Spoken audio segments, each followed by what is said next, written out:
welcome to the Sporty Show. Happy Monday. Welcome back from another busy weekend in football as the leagues start to get very, very heated. The title race is on in Spain. Liverpool drop points.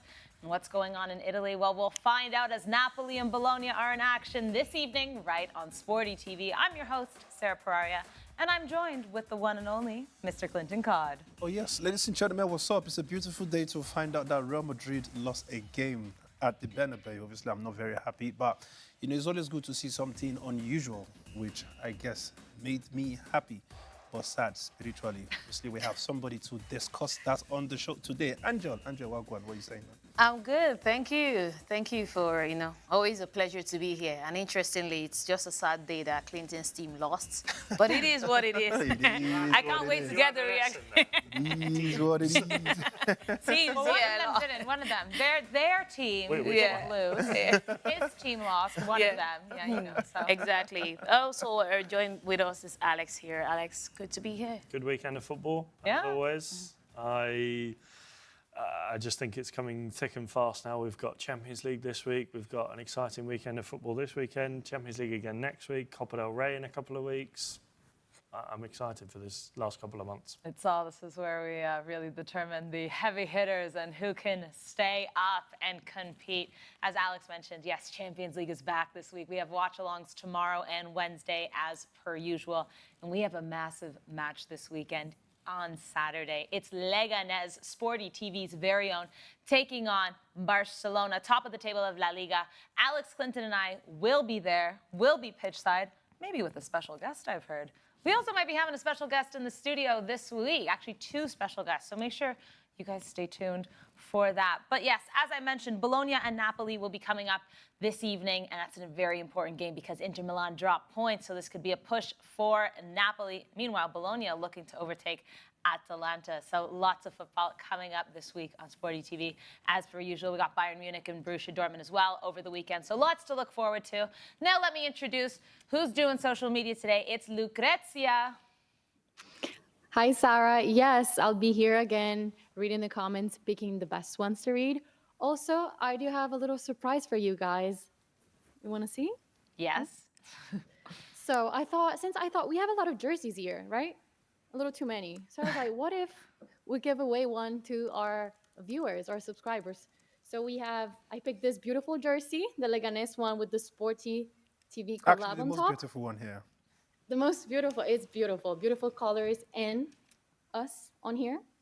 So how this works is we're going to pick one person from our subscribers. So the only rule here is that they need to be subscribed. And then on Saturday, we're going to announce the winner. We're going to pick randomly and announce the winner that will get this beautiful jersey ahead of the Leganés Barça match. So, absolutely brilliant. And I mean, I was going to ask Lucrezia, obviously we have over 200,000 just on our YouTube, which I believe they've pretty much subscribed to have that kind of No, count. You can't win it. Yeah. No, obviously, of course, I know I can't win it. Clinton. My name is written there at the end of the day, so why struck off. No, but what's going to be the selection process, Lucrezia? I mean, the 200 and something thousand. I'll come up with something. Okay. I'll come up with something. I mean, I don't know what to tell my friends that might be Get interested. a mega wheel, put everyone's name in a Nobody wheel. has any advantage. Huh? You know, it will be random, so everyone has the same chances to get it. You know, that's it. Right. Okay. All right. All right, guys, so make sure you have to be subscribed to Sporty TV's YouTube channel in order to be eligible to win that beautiful Leganés La Liga jersey with Sporty TV on the front of it. So make sure you guys subscribe, and that is this Saturday, Barcelona, Leganés, and we'll be giving away one of the jerseys. So we have all week. Please subscribe to the YouTube. All right, well, Angel, it's very suiting that you're back because I haven't seen you in a couple weeks. So welcome back because we have to talk about Manchester United. Exactly. The Manchester derby. No, do you know what? Listen, it's bad all around. Whether you're blue, whether you're red, this one was a stinker. 0-0 at Old Trafford. No goals to be seen in this one, and maybe some of the most uninspiring football we have seen this season. Clinton, from both sides. Yep. You felt like you may have lost 2 hours of your life in this one? No, absolutely, especially knowing that it was played on a Sunday as well. Sundays are usually the days where I love to enjoy football, you know, where you're kind of, especially if we don't have games, say going for the Real Madrid games or whatever game it might be. But you know, when there is such an important game like that, appearing on a day where you feel you want to just sit on the sofa and enjoy pure good football, and then you end up spending 2 good hours, especially when you have to go through halftime as well. Some people go to eat in the halftime, but in my head, I'm like, today we die here, you know? Whatever it is I'm doing, I'm going to concentrate on this match. And the second half comes, nothing still happens, and it was still the same boring first half that we found in the second half. When you even see the way Pep Guardiola and Amorim were even, that was probably the most interesting thing that happened in that game, you know. But football-wise, I think that was just a proper waste of time. I was extremely disappointed. I feel like all the fans that went to Old Trafford to see that game should be refunded, in my opinion. That's what I think. Angel, do you share the same sentiment? I think with derbies, most times it's always like a really cautious affair. But even with cautious affairs, you tend to see like both teams, you know, still fighting. But it wasn't an interesting one, to be honest. It was such a disappointing game. And when you compare it to other teams like the Chelsea-Brentford game or the Liverpool-Fulham game, then you're left disappointed because you could see that despite how the results went in those ones, there were teams fighting. There was action. It was action-packed. It wasn't the same case with Manchester United and Manchester City, unfortunately, which is a derby that so many people look forward to. And there were moments of brilliance for both teams. I mean, they had their own times, their moments of brilliance, but all together, all around, it was just an entirely disappointing game. And coupled with the fact that there were no goals, you know, nothing to celebrate and nothing to take out of that one. Alex, it felt like both of these teams were kind of okay with it. Both teams kind of settled. They didn't care whether they scored. They were like, we're both going to get a point from this one.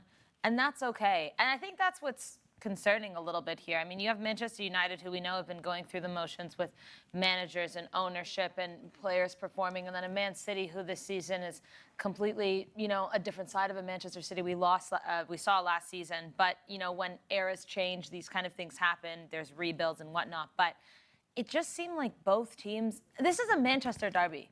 These teams are meant to hate one another. If it was 0-0, but you saw scrappy football, shots on target, you know, really die hard, I think we'd all be sitting here say it was 0-0, but wow, what a match. Like, it's not necessarily that there weren't goals. It was just the fact that both teams seemed comfortable. Yeah, I think, I don't know if any of you heard Gary Neville's comments after the game yesterday. I think he hit the nail on the head. He said it felt like, and I think this is partly down to his criticism of perhaps Guardiola and how that City team set up yesterday and how Manchester United also set up in a way that it felt so, we're just coming here to play a game of football. We're going to go through the motions. Everyone was standing in their positions. It was very robotic, he said. It was very rigid. There wasn't any freedom of expression. There wasn't those expansive passes or those tricks or those shots from long range. There was not a lot of anything, really. And it was quite and I hate to use this word when it comes to football, but quite a boring game to watch. And you look at football and, yes, at the end of the day, it's about getting a result, but you want to entertain the fans as well, because they're paying their hard-earned money at the end of the week to go and watch this football team, and we know how much ticket prices have gone up in the last 10 or so years.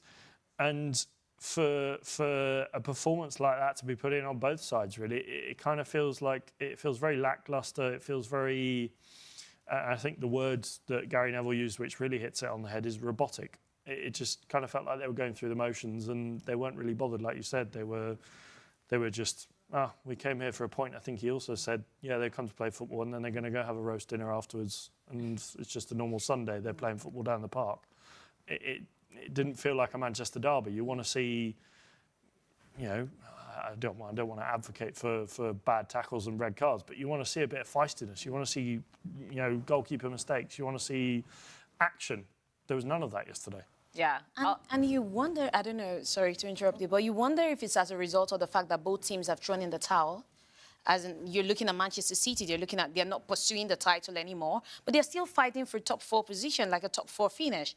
And if they had won that game yesterday, that would have taken them above Chelsea, and that would have put them in a very, at least just, few points below Nottingham Forest, and maybe hoping to close into the third position, because it could go either way, it's still open for grasp.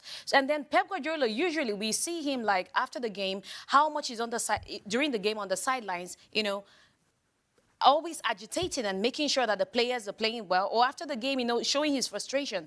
But yesterday he was really hugging everyone like it's a win, that there's so much to take out of the game. He was hugging Doku, whereas I know almost close to tears, and he was hugging him, and it was just like kumbaya. It was like there was a celebration, like, oh, we're lucky to get away with a draw, like it's a good score. That's not something you would expect from Pep Guardiola. And Amorim, on the other hand, he just seemed so cool. Like both sides seemed so cool. I could understand Manchester United's situation because you're sitting 13th on the table and there's nothing, to gain from this one. But you still want to get like a top 10 finish. No matter how, you still want to fight for it, whether you get it or not. We didn't see that. And then the reaction from the coaches afterwards was just like they were giving the players a pat on the back rather than, showing their disappointment in how the team played.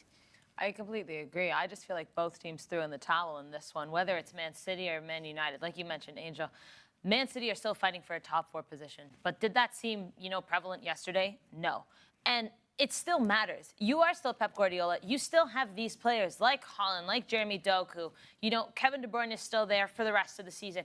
You still have to fight for that. Manchester United, you said, okay, well, they're not competing, but they're 13th. And with Spurs absolutely smashing Southampton over the weekend, they're 1 point behind United. Everton's 2 point behind United, making it to the top 10. And like the fact that that's even a conversation that we're having, you guys might not even finish 13th. Like you could get lower is what I'm saying. But it's just the standards, Clinton, seem to have dropped so much for both of these sides. I mean, I was literally just going to say what you've just said now, the whole standard thing. In my opinion, I think this was just 2 really bad teams coming together, and they pretty much know they are bad. And at this point, they just want to see each other like, listen, we are bad. We may as well just, find 1 point and get away from this. Let's not, try to overdo ourselves. And you could clearly see it. Like, all of you have said, there was no sauce. It was literally just chips. Normally, I like my chips with mayonnaise and ketchup, but it was almost like, let's just go in there, waste our 90 minutes. And the people I really feel for, again, like I said, is the fans who have paid. Alex did mention it. And Alex, I don't know if you saw at the end of the game, there were fans who were protesting, the whole Glazer stuff. And they were the ones who were also raising their black card about the whole increase in, the tickets to go watch these games. And if I paid, for example, I was paying something unusual that I would normally not pay before, and I'm paying it to come watch a derby, knowing how, I saw a few guys from Nigeria, celebrities who went to see that game, and, I saw their reaction. It was almost like they wasted a whole flight ticket to come see that game. I mean, when you think about how much they would have spent on British Airways or Air Peace or whatever airline that they've used, the hotel, to come see that kind of game, I would be extremely disappointed, and I'll be calling for the heads of anybody who has facilitated that kind of game. I mean, obviously the coaches, you said it. A normal Pep Guardiola would be like, no way I'm coming here and I'm not getting something out of it. But it was almost like it was a draw. I can't believe this. Wow, thank you, boys. You really did well, And you could clearly see. And if we now go into the game proper, right, talking about players individually, I would understand why Doku was kind of maybe sad for that kind of result. Because, for some reason, I don't understand why Doku comes in as a substitute. In my opinion, I think that he's one of the guys who lightens up that Manchester City team at the moment, where every player seemed not to be playing to their standard of that Manchester City. Obviously, I'm not going to include Mamouche. Mamouche was one of the guys whom I think was a kind of like brilliance in the game. Bruno Fernandes, obviously, for Manchester United, but, obviously they said into the job. However, you could still see that when he came on, I'm talking about Doku now, he was the one that was literally causing problems from that left wing. He was the one who Manchester United defenders kept on trying to drag back because they knew he was causing some serious problem. I saw Mazraoui once, he got a yellow card from it, and then I think it was Diogo Dalot as well, who also got a yellow card just from pulling Doku. And in my opinion, if maybe Doku started that game, I don't think we'll be having this conversation now. Maybe there would have been something different. There would have maybe been a goal. There would have been maybe some kind of free kick that would have led to a goal. There could have been a penalty. I don't know what it could have been. But from when he entered, I thought that, if he was there from the start, the team would have gone, slightly different from what we have now. Yeah. I have to ask Manchester, actually, before I ask you guys again, let us know where you guys think Manchester City and Manchester United are going to finish on the Premier League table. And we'll get Lucrezia to read out what you guys think. As Manchester United fans, obviously, Premier League out the window, but you guys are still competing in the Europa League. Do you guys think that you deserve to win anything this season? And I also wonder, obviously as a fan, Angel, you want to see your team win anything, regardless of how bad of the season it is. But we did see Man United win the FA Cup. And FA Cup, right? Not Carabao Cup. No, it was the FA Cup. And that kind of made people forget about how bad of a season they had. And I was thinking, if I'm United, lose everything. Like, really hit the bottom. And I've been saying it time and time again this season. Drop to your lowest, because then the only way you can go is up. And I worry that Manchester United, we've seen their last couple of games in Europa League, and they switched on. They deserve to get to where they are in those past few games, especially against Real Sociedad.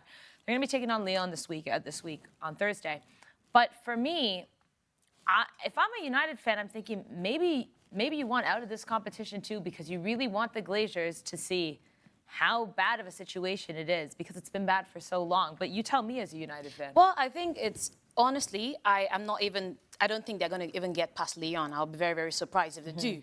Now, winning the Europa League, getting past that and getting to the final and then winning the Europa League is just going to, like you said, make us forget the fact that we've had a terribly bad season. And that's giving them like an escape into the Champions League, which they do not even deserve to be in the first place. Yeah. Honestly, I would say Manchester United doesn't deserve anything this season, going by how they have played, going by how they have set up, whether from the coaching perspective or from the player perspective, it's been a terrible performance all season. So I would rather that they do not even win the Europa League, because that will, football fans tend to forget. We have this short memory where something happens and then we forget about, everything that has happened prior to the time. And they're just going to ride on that and feel that they don't need reinforcement, they don't need to tweak or modify anything going into next season. And again, the cycle continues, the bad cycle continues. So I'd rather that they don't even get past Lyon and then go back to the drawing board, maybe even maintain their 13th position or go as low as they can, so that they see that there's really a problem that needs solving next season. Yeah. Let me introduce now a man who loves to hear about Manchester United or Manchester City suffering. Gary L. Smith coming to us from Accra, but I know he doesn't have a big smile on his face today, or maybe he shouldn't. Because, Gary, was this a weekend that Arsenal could have closed points a little bit, closed the gap, with Liverpool dropping points to Fulham in a shock match there, and then Arsenal, of course, drawing Everton? The season is done. I'm not sure what we need extra points for. Okay, so we're resting. It doesn't matter. Yeah, I mean, it was the most important match is tomorrow. I mean, Bukayo Saka said at today's presser, when he was asked if tomorrow's match against Real Madrid is probably the biggest of his career, he said, yeah, hell yeah. I mean, in terms of being a club player, yes, it is. Maybe not for the national team, because England have played some pretty big matches with him in there. But it gives you a sense of what it means for them. And I wasn't too bothered that we didn't win. We didn't lose, and that's fine. And anything other than second will be a catastrophe for me. So long as we keep pace and we are second, because we can't win the league, I'm all right. It's all right. Very interesting. It seems like everyone's just kind of... I was literally going to say, just looking at Gary's response, I don't know why we are even blaming Pep Guardiola and Amorim for their behavior yesterday. It was pretty much almost like, listen, what do we want to win there? Like, let's just hug ourselves out. We shared the points after playing some kind of boring game. Fam, let's go have our roast dinners. Today is a Sunday, man. Like, what do you want? I mean, look at an Arsenal fan. An Arsenal fan is pretty much very comfortable. Like, listen, the league is pretty much done. Yeah, but Arsenal still has something. They still have the Champions League. Which is a big one. Okay, okay.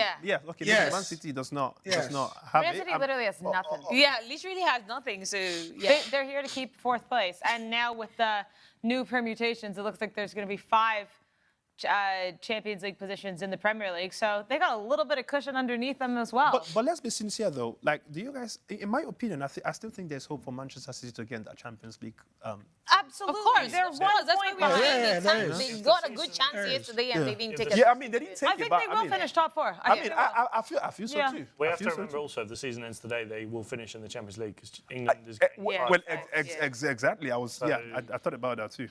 And Happy also, days. given how inconsistent Chelsea have been over the last couple of weeks, Yeah. you wouldn't be surprised if City jump up above. But I don't think the concern, sorry, is Chelsea, because Aston Villa. Yeah, because I was going to say that there's an Aston Villa breathing down their neck. Fam, there's a Just Newcastle 1 point. as well. There's a Newcastle There's as a well. Newcastle because somewhere as on well. the table is Manchester City with 52 points, but there's an Aston Villa with 51 points Yeah. and Newcastle with 50. Fulham is on 48, but let's just leave Fulham out of it. And Newcastle have Although got we 2 can't games even in hand rule as them well. out of it. Yeah, Exactly. they do. They do. You still So have if a game they in win hand. those 2 games, Newcastle are in 4th place. And one Yeah. of them is Leicester tonight. Yeah, yeah. So you'd say, obviously, no game is a guaranteed win in the Premier League, but if there was any, apart from Southampton and Ipswich, Leicester is probably one of the ones where you look at and think we should get 3 points here. Gary, regarding the top 4 here, let's say, all right, we got Liverpool, and we'll keep Arsenal in 2nd.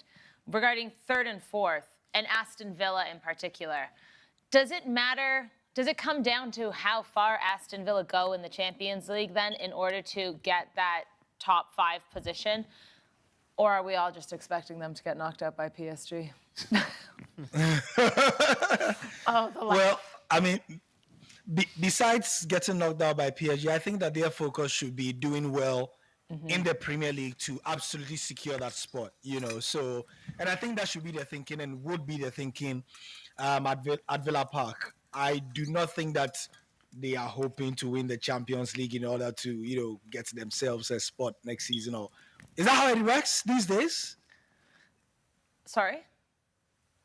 Is that how it works these days? That if you win the Champions League, you are an automatic starter for next season?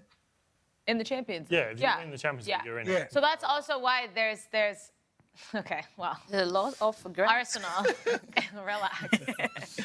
No, Arsenal will get their 2nd place. I don't know. We'll see. But yeah, no, there's more contention for the English teams. So I think Villa should just concentrate.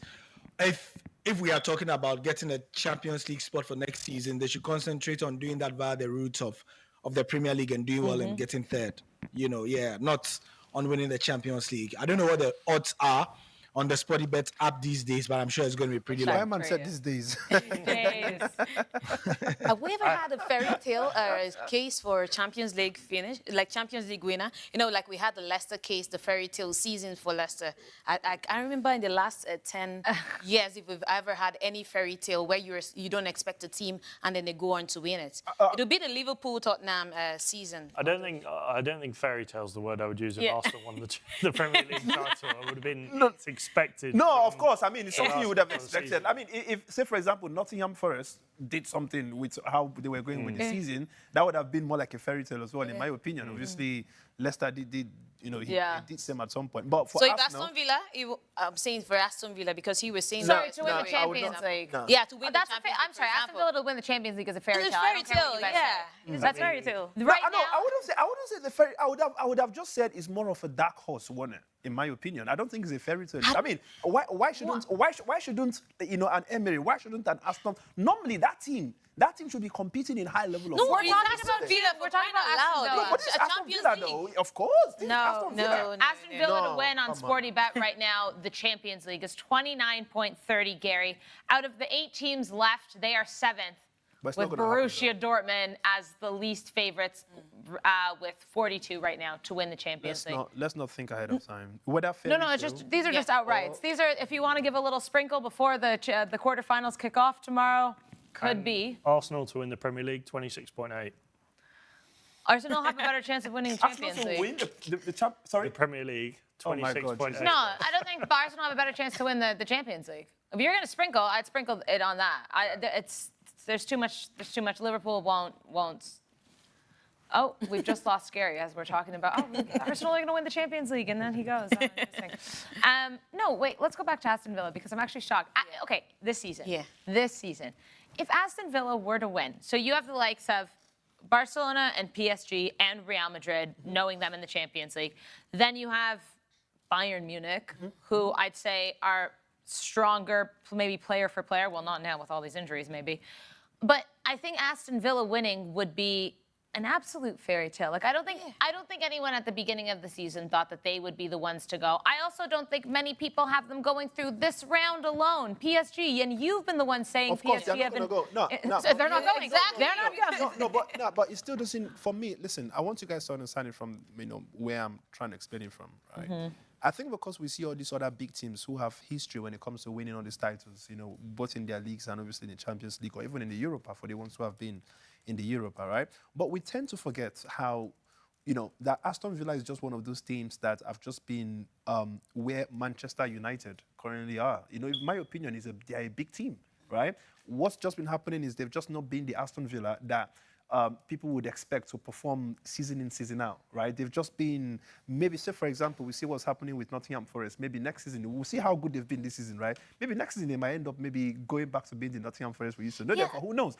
Like, this is how I see it. It still doesn't mean, like, Aston Villa, they're actually a very big team. Like, Aston Villa You're looking at it from the traditional perspective, like from way back, like the way Leeds, Nottingham Forest, Newcastle, and all of that. This is an Aston Villa that how many seasons ago were in the relegation? They were in the first division, the championship, no? But then they fought their way back. They fought their way back. When did they make their comeback to the Champions League after how many years? They've been in the Championship in the second division of English football in the last 10 years. I want to say as little as 10 years ago, I think. Exactly. I wouldn't think 10 years ago, though. Aston Villa, come on, let's check it, man. It's definitely more than 10 years ago. No, it's in the last 10 years. Jack Grealish played for them in the Championship. Wait. Because I feel like I understand that, God has already pressed ×2 on how the world goes with things, right? But I want you to understand what 10 years is. They were in the Championship in 2018, 2019. Yeah.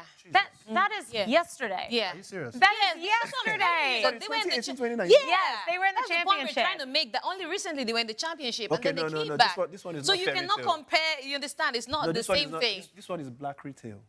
So to come back to make their comeback in the Champions League already, it's a lot of achievement for them to find their way back to the Champions League. You guys won. And talking about fairy tales, and I feel bad saying it 2018, 2019? Yes, sir. because Aston Villa? Aston Villa. Hey! it as little as 18 years ago, Nottingham Forest were in the third division of English football in 2008.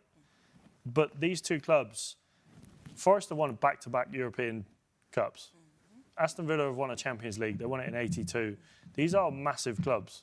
Yes, they've fallen off and they've had their time in the lower divisions. But for a team like Aston Villa or Nottingham Forest, I don't think Nottingham Forest will win the Premier League, but for a team like Aston Villa to win the Champions League, it would be an unbelievable story. To go from winning it in the 80s to going through all that, to then go down to the Championship, to then play, to get back to the Premier League, to win the Champions League. To be honest, I think it would. I agree. If for me, in terms of romance, it would trump the Leicester winning the Premier League story, I think. Oh, that's so hard to say. I don't know. No. Yeah, and okay, wait. Yeah. I'll come to you in just a moment, Gary. But I think because in the Champions League, and we've talked about this tournament-style football, one bad day. All he needs is Desiree Doué to have a bad day for PSG. Ousmane Dembele, Aston Villa, sorry. And they can go through. And just like little tweaks like this. Leicester winning the Premier League, 38 weeks of consistency with a team like Leicester. No way. That one was the most unforeseeable stuff. It was beautiful. Yeah, but why this Aston Villa one could trump it is because of the pedigree of the tournament. The UEFA Champions League, the Premier League, they're like different. But Leicester's a smaller team than Aston Villa. So yeah, but that's why people who win the Ballon d'Or, people who win whatever best player of the year, they always take it back to how you perform in the Champions League or maybe on the global level, on the international level. Also, a lot of people say that the Ballon d'Or isn't even legitimate because it's like if you just win the Champions League, you know what I mean? Like, yeah, exactly. I think there's too many things coming into like factor, but like Premier League, like for a team like Leicester to be so good, I don't know. Gary, talk to me. I know we're in the same thing. I mean, Leicester was 5,000 to 1. Like 5,000. Look, God, Aston Villa are what, 29. Yeah. 29. Arsenal are 26. Look, this is 5,000 to 1. Bruh. Like, Yeah, if 26 we or are so thinking, because of how the time, where exactly they are, Gary, don't you think? The odds are like this now because of where Aston Villa, we're talking about at the start of the season, for example. Would we have even Yeah. thought of Aston Villa getting here? The odds that you're using now is because they've gotten to this point of the competition. If it was at It the wasn't start at of the the beginning season. of the Agreed. season. Yeah. Yeah. Yeah, but I Agreed. still I don't mean, think it would at be the start of the 5,000 to season, 1 because we knew Aston Villa had a 5,000 to good 1, season yeah. No, like of course. last year. We knew what they were capable Yeah. of. Sure do. So I think it would have been different. But I mean, let's see. Maybe they can surprise PSG. I mean, they're definitely not going to surprise anybody. Okay. Let's just Sorry. let's not think. Let's Come not on, think guys. about We stuff. can dream, Let's- no? like, no, you know, I was asking the guys we were talking about it, and everybody was like, you know, everybody just PSG, PSG. I mean, nobody even thinks Aston Villa can even do it. Like do you you know guys, what? Do you know what man. falls in the favor of PSG as well, besides their performances in the last two matches, especially against Liverpool? We don't have to is play this weekend, do they? No. Well, they don't have to ever play again because they've won the league. Congratulations to PSG, who have So they're done. cinched. But clinched. we always. But they also we had always their say- game this weekend called off, so they won't have to play this So weekend. sorry, yeah. Like if you're betting, Wow. don't bet on Aston Villa. Like not for at least the first leg. The first leg. If PSG aren't playing on the week, they're coming off a win. Like they've won the league. They don't have to play any more league games. Yeah. They can play their C team.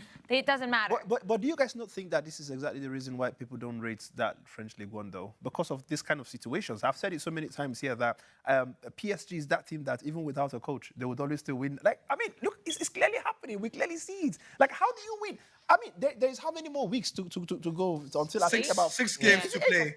Sorry? Yeah. 7 or 8. Six. Seven. I mean, Six? Six Well, or Okay, seven. okay. Where I are mean, we? let's say between 6 to 8, for example. Still a long way. Well, That's not a long way for you to have won the league. there's Like, 6 matches left in Liga, but they play less matches. Okay. No, but for me, it doesn't Yeah. make sense though. But you know, we had the same situation in the Italian Serie A too, where Juve dominated for a very, very How long boring time. was that? Even when they they were relegated. They came back. They still won it again. Relegated for reasons of course, match fixing and other allegations. And then they came back again, and they still continue to win the Serie A. But now we're seeing teams like Napoli, Inter, and fighting and giving them things to worry about. And fortunately, this season, Juventus is not going to be winning it. And last season, they didn't win it either, last 2 seasons. So we might see that in the French Ligue 1, but it would require like a lot of investment. I don't know like who would be willing to invest, but probably if we see some investment in the French Ligue 1, that's the only way that any team can topple Paris Saint-Germain in that league. Can I ask a very tricky question, right? Looking at the French league and knowing that they've pretty much PSG have taken the title, yeah. If PSG goes ahead to win the Champions League, do you think Ousmane Dembele at that point deserves a shout when it comes to? And obviously knowing that France, they are not much of a bad team when it comes to. Not much of a bad team. No, no. I mean when it comes right. to when it comes to.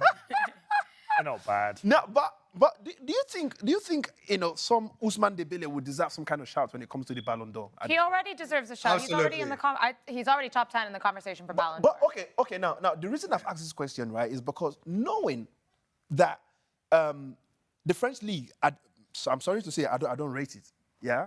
But should we not give every single league some kind of fair sight? How do I explain this, right? So, for example, a Mo Salah, who is in the Premier League, we know how tall the Premier League is, right? In my opinion, if, say, for example, they were still in the Champions League and they won it and they won the Premier League as well, right? I would have been Premier saying, League yeah, as he has to well. go to Mo Salah, he has to go to Mo Salah, right? But in this Ousmane Dembele case, in my opinion, I think because you're playing in the French league, I'm sorry to say, I don't think it's I'm going to add that criteria to If they win the Champions League, though, he'll be in. Maybe, yeah, of course. Let's Yeah. say if you won the Champions League and maybe there was something coming out from France, like of So course. then you could say he did the double. Yeah. They're out of the Coupe de France, though. No, they're not. No, they came back to Dunkirk For last me, week, so anything- they're still No. in. You can go for a They- treble. They came back. They have They were down they have a 2-0. final. Yeah, I checked the fixtures. That's how I'm so sure. So they have 8 more games to end the season. So 6, and then they have the Champions League double. They have 5 League One, 2 Champions League doubleheader potentially, and then there's a cup final they have to play as well. They have a cup Yeah, final to play. but the Liga games don't matter anymore. Yeah, of Yeah. course. No, Yeah. they don't. Yeah. They don't. So- They don't. so they can use that for training the whole time. Yeah. No, but I still feel like maybe anybody, for example, I'm happy that Kylian Mbappe left the club, right, to come play in a more tougher league. Where And he's in contention. No, of course he is. Yeah. Of course. I mean, that's why I'm happy for him. I feel like, yes, this is where he can prove himself to say, of course, you know, it's not just about me being in PSG. This is Real Madrid, and we know how crazy it is in La Liga. Like, look at what Barcelona, the rest of them are doing. But if Mbappe was still in PSG, yeah, and this is how I'm seeing Ousmane Dembele. Sorry to say, like, because whatever you're doing in terms of league football is in France, I'm not taking you seriously. I'm sorry. I think, like, for example, let's say the final is PSG and Real Madrid. It can't be. They're both on the same side, but just for sake here. Let's say the final and Dembele scores, like, a hat trick, but Real wins 4-3, let's say. And Mbappe, let's say, not the best game. Not the best. Mbappe will still get the Ballon d'Or. It doesn't matter. It doesn't matter if Mbappe, Dembele played of course, I'm giving it to Mbappe, better. 100%, yeah. It will go to Mbappe. Facts. I mean, I would take it. I think for Dembele to win, PSG have to win the Champions League, because I think a lot of people agree with you and they don't take the French league as seriously. I also just think from the way it looks, the Ballon d'Or is so heavily in favor of international tournaments, which this year is the FIFA Club World Cup and Champions League, more or less. So, I mean, we have to see. Just going back to the Liga, though, and you were saying, oh, we don't rate it because PSG have been crowned champions. In 2 weeks, if things go Liverpool's way, Liverpool can be crowned champions. Arsenal have to draw their next 2 matches, and Liverpool have to win their next 2 matches. But that means April 20th, Liverpool could be champions. I'll tell you this much for free. We won't know who the champion of Serie A is, and we definitely won't know who the champion of La Liga is. Yeah. So what does that say? The Serie A and La Liga, are they better than Premier League? I mean, in my opinion, I think this season, I'm going to rate La Liga more than any other. No, facts. I'm sorry to say. Facts. No, Shake my hand. This is No, but this is the toughest La Liga in a decade. Like in a long time. In a very long time. Yeah. It can go anyone's ways, despite the fact that Real Madrid lost over the weekend and Barcelona went on to draw. But you see like how neatly contested, how keenly contested it's been. Even Atletico still there, hoping to capitalize on any opportunity if any of the team drop points or something. So it's been really, I don't think any league this season can be compared to what we are seeing in the La Liga. No, of course. I mean, for example, we're just speaking about Manchester United and Manchester City. Yeah, of course, I understand that these 2 teams are not contesting for anything at this point. But it's to tell you how rubbish it's literally been this season, knowing that Liverpool, have literally just sat there saying, no, this is not our one. Arsenal, that we are depending on at some point, they still fell off. Nottingham Forest, that even, at some point from the beginning of this year, we felt like, you never know, this could go Nottingham Forest way. Boom, they are still off the chart. But La Liga, come on, man, the fight is still there. Real Madrid, they are still hoping. Barcelona is still hoping. Atleti is still hoping. And that's the reason why, we come back to what happened with Barcelona this weekend. Seeing Barcelona, having a draw. Look at Rafinha's reaction, right? Of course, that was bad behavior in my opinion. However, that's to tell you the spirits going on in the La Liga. Like, everybody just wants that, there's that competition. Proper, like, even a draw is... I mean, that was a draw. They didn't even lose. That was a draw. Look at the reaction compared to Manchester United and Manchester City. I mean, these are actually 2 draws in 2 different leagues. And look at one of them took it like, this is the best game ever. Whoa, come, man. Yeah. When can we meet for a drink this evening? Like, do you see how beautiful the game is? But you're seeing another guy who's frustrated, who's literally, like, angry and is showing the frustration. Mind you, just a few days ago, my man was the talk in sports news on as to how it was, after the whole Brazil versus Argentina coming to Atletico versus Barcelona, and the reaction, the whole piece, hugging Rodrigo de Paul and, sorry. Yeah. Is that his name? That was right. Sheikh, okay, well sorry. done. All right. But then coming to the league game, looking at that reaction, is to tell you that there's some kind of fire burning in this La Liga. And I wish that was what every other league was. Of course, you mentioned the Italian league as well, and yes, it's good that it's also happening there. But why is the Premier League that easy? Yeah, but another argument could be big for the Premier League, that maybe the reason why, like, because in the La Liga now, you're seeing like a dominance. There's Real Madrid, there's Barcelona, there's Atletico Madrid, and maybe Atletico Bilbao in the mix. But in the case of the Premier League, anybody can be beaten. There are more teams that are competing for that position. Despite all these big teams, there's still an Aston Villa, there's Newcastle, there's Fulham now trying to fight. So it makes it very difficult. No, but they are not fighting to win the league, though. These other ones you've mentioned, they are fighting to win league. The other ones are fighting for Champions League football next year. They're fighting because now the opposition is tougher. Like the league is now tougher. There are no minnows anymore. Even a mid-table team can beat you at any given time. One thing I will say though, Sorry. Which In the league? Premier League. No, but are we, can we not say the same thing for the La Liga? Fam, Valencia just beat Real Madrid at home. I know, at but the she's Bernabeu. talking about the fact that like Nottingham Forest is in third place, Aston Villa is pushing, whereas in that Liga you usually see the same top three, and then you have teams. Exactly. Okay, fair enough. But what I will say, Premier League has way more money. You have a team like Betis versus a team like Aston Villa. I'd say relatively similar teams and how they finished recently. Aston Villa has way more money. The Premier League gets so much more money than any other league. So then once you qualify to it, yeah, you still have the Ipswich, the Southamptons, the lower level teams. But the mid-table teams to the top of the table teams are getting way more money than La Liga. So I think it's hard to compete. But that's also why it is the most competitive, because the teams have more money, so then you have more. But you know what I mean? It's always so hard to compare leagues, I think, because you have to factor in the money, the style of football. You know, it's difficult. But I will say it's a great year for La Liga in that sense. I think it's what it's needed, really, because the last couple of years it's been. Last year, obviously, Real Madrid running away with the title. The year before that, Barcelona running away with it. And I think the year before that, it was a similar gap between first and second. You look over the last 5 years in the Premier League, I think all of them have been pretty close, bar one where I think it was the year, it might have even been the year that Liverpool won it, where they won it by an obscene amount of points in COVID, and then another year with City. But when you look at, I think coming into a Premier League season, the reason why people consider it or give it maybe more kudos than La Liga is coming into any given Premier League season. Even though Liverpool have been fantastic this year, there is no guarantee that they'll be the same next season. We'll come into next season, Liverpool could win the title, Arsenal could win the title, Man City could win the title. But who's to say Chelsea could win the title? Wait, I'll stop you right there, though, because the last 4 seasons, Man City won. No, but I'm saying coming into a season, there could be any one of 4 or 5 teams that could win the title. There's more teams that could win, but you have 4 in a row, Man City. But that is what I'm saying is yes, they've won it 4 in a row, but we don't know who's going to win it every season. It's come in, it's been competitive. Yes, Man City have been fantastic, but they've proven themselves to be the best team. But every given season in La Liga, it's going to be one of 2. I think Barcelona, Real Madrid. No, of But course, no, Atleti won in 2021. Yeah. Like the thing is, I know it's not as common that they win. They have won more recently. Look, in the last 7 Premier League. Sorry, in the last 6 Premier Leagues, 7.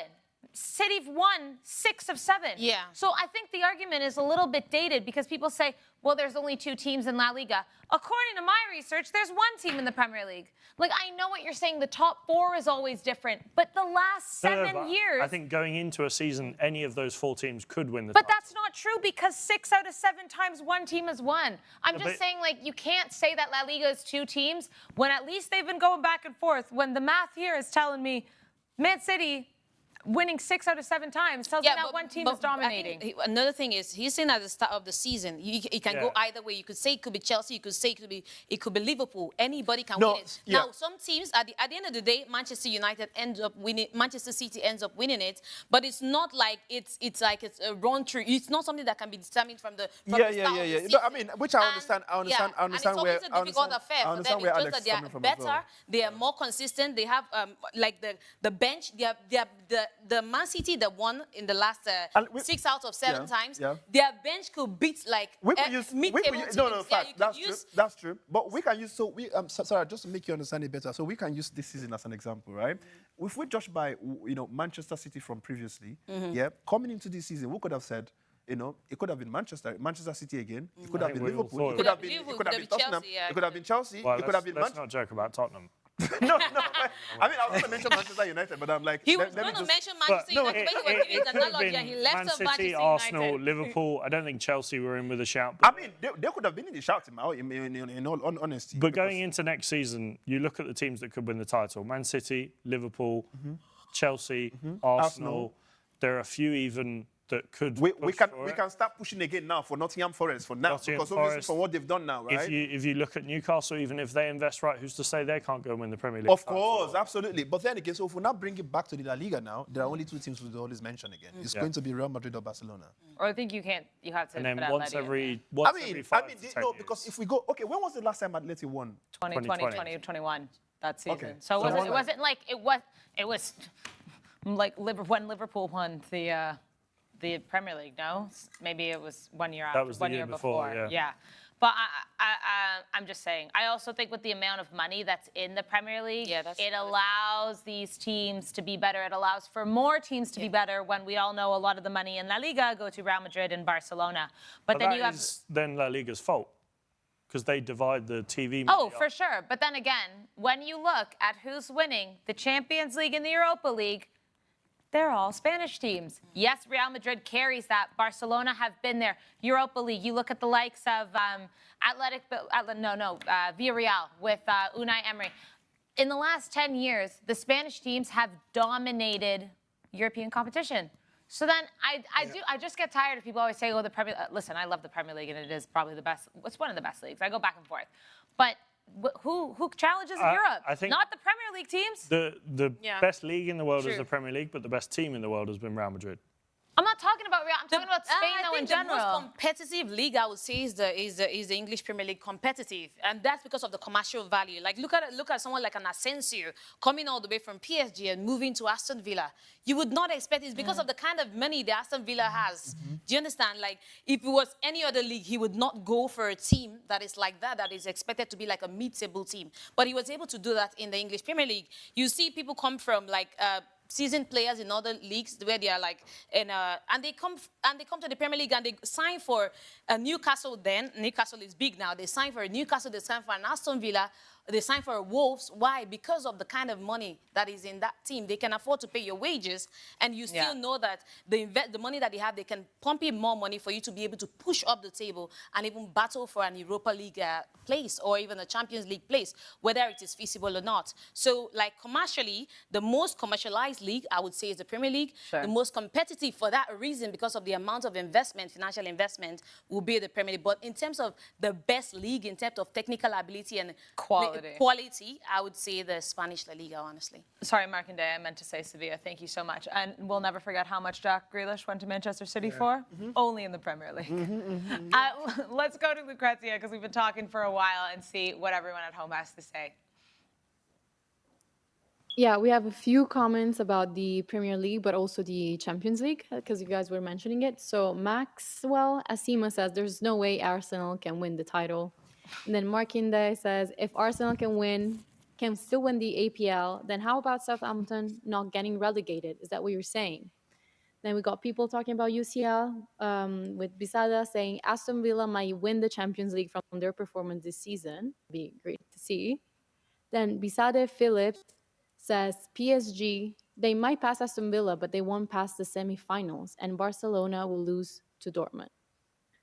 Then we also have someone saying, I'm not 14, but I think this jersey is the one for me, talking about this amazing jersey that we're giving away. I think that person So deserves guys, it, man. perfect occasion. No, Lucrezia, I'm speaking on behalf of Say that again. person. Whoever that Subscribe person to the is, channel. please. Sorry? No, just saying, perfect occasion to remind people to subscribe, to have a chance to win this beautiful jersey. I'm not, okay, I think we still need time for you guys to subscribe just to stand a chance of winning it. But, you know, Lucrezia, by the time it's time to start deciding, I think that person should be considered. I think I love that line. That line reminded me of R&B from back in the days, man, when I was it is quite funny. It made me smile when I read the comment. I was like, oh. Oh, is this how you speak to women and they just fall straight up? Damn, I need to start learning, man. Oh my goodness. All right. Oh my God. All right. Get out of Okay, here. Clinton. No, but I mean, the fact that Lucrezia is looking at it, she saw that one and like, Yeah, because I saw a dedicated Gary, subscriber that wants the you guys jersey. in Accra, you don't know how to be romantic. This is how you learn how to be romantic. In Accra, you guys be carrying banku up and down, trying to bribe women with banku and raw pepper. We are learning. And Taking notes. All right, shall we talk about La Liga? We kind of have been talking about La Liga, but let's actually talk about La Liga this weekend. Clinton, you brought up Rafinha and Barcelona, so let's start there. Barcelona drawing 1-1 to Real Betis. To Anthony. Anthony was not in that He game. was not even in I mean, it wasn't, but when we mentioned Real Betis, to Nathan. No. He had He had a good game for Betis. When you mention Real Betis right now, there's only one name that comes to your head. Whether he performs or he doesn't perform, but He's still in. Wait, he's in Balde's pocket. There you oh go. my God. Yeah, we didn't see much from. Actually, to be honest, didn't see much from Betis, but enough to get a point from Barcelona. So 1-1 in this one, and this one was the game where I noticed the exhaustion on the pitch. These players were tired, and it was so prevalent in this game. You know, Barcelona dominated. They had chances. They had possession, but they didn't have enough in the gas was emptying in the tank. You know what I mean? And you see all this football, this international football. We've seen it kind of affecting some teams here and there, especially with injuries. We'll talk about some of those that happened this weekend. But this is really the first match that I noticed for Barcelona and Hansi Flick that they are tired, and it does make me worried for the Champions League match on Wednesday. How do they cope with this, Angel? How do they keep going? You know, teams like Barça, Real, Inter, PSG that are all still in contention for the treble. How do you keep pushing? You just have to find it one way or the other, because the season is not over, and then you have the Champions League where you cannot afford to, switch. You're playing against whether it's who are they playing against again? The Champions League? Dortmund. Dortmund. You're playing against the Dortmund side that you're the favorites in that one, but any sleep up and then you might not come back from it again. It's not like the league where you can fight your way back. It's the Champions League. You only have 2 legs to prove yourself, and that's it. So for Barcelona, this is the first time in a long time that I'm seeing them not being clinical in front of goals. They had so much chances, but you could see that, there was just that fatigue there. And mentally, it's not just the physical fatigue. Mentally, they're tired as well. They're exhausted, because where you expect them to make, where the decision-making comes in the final third, you see them struggling to make those decisions, taking one touch too many and not being clinical enough in front of goal.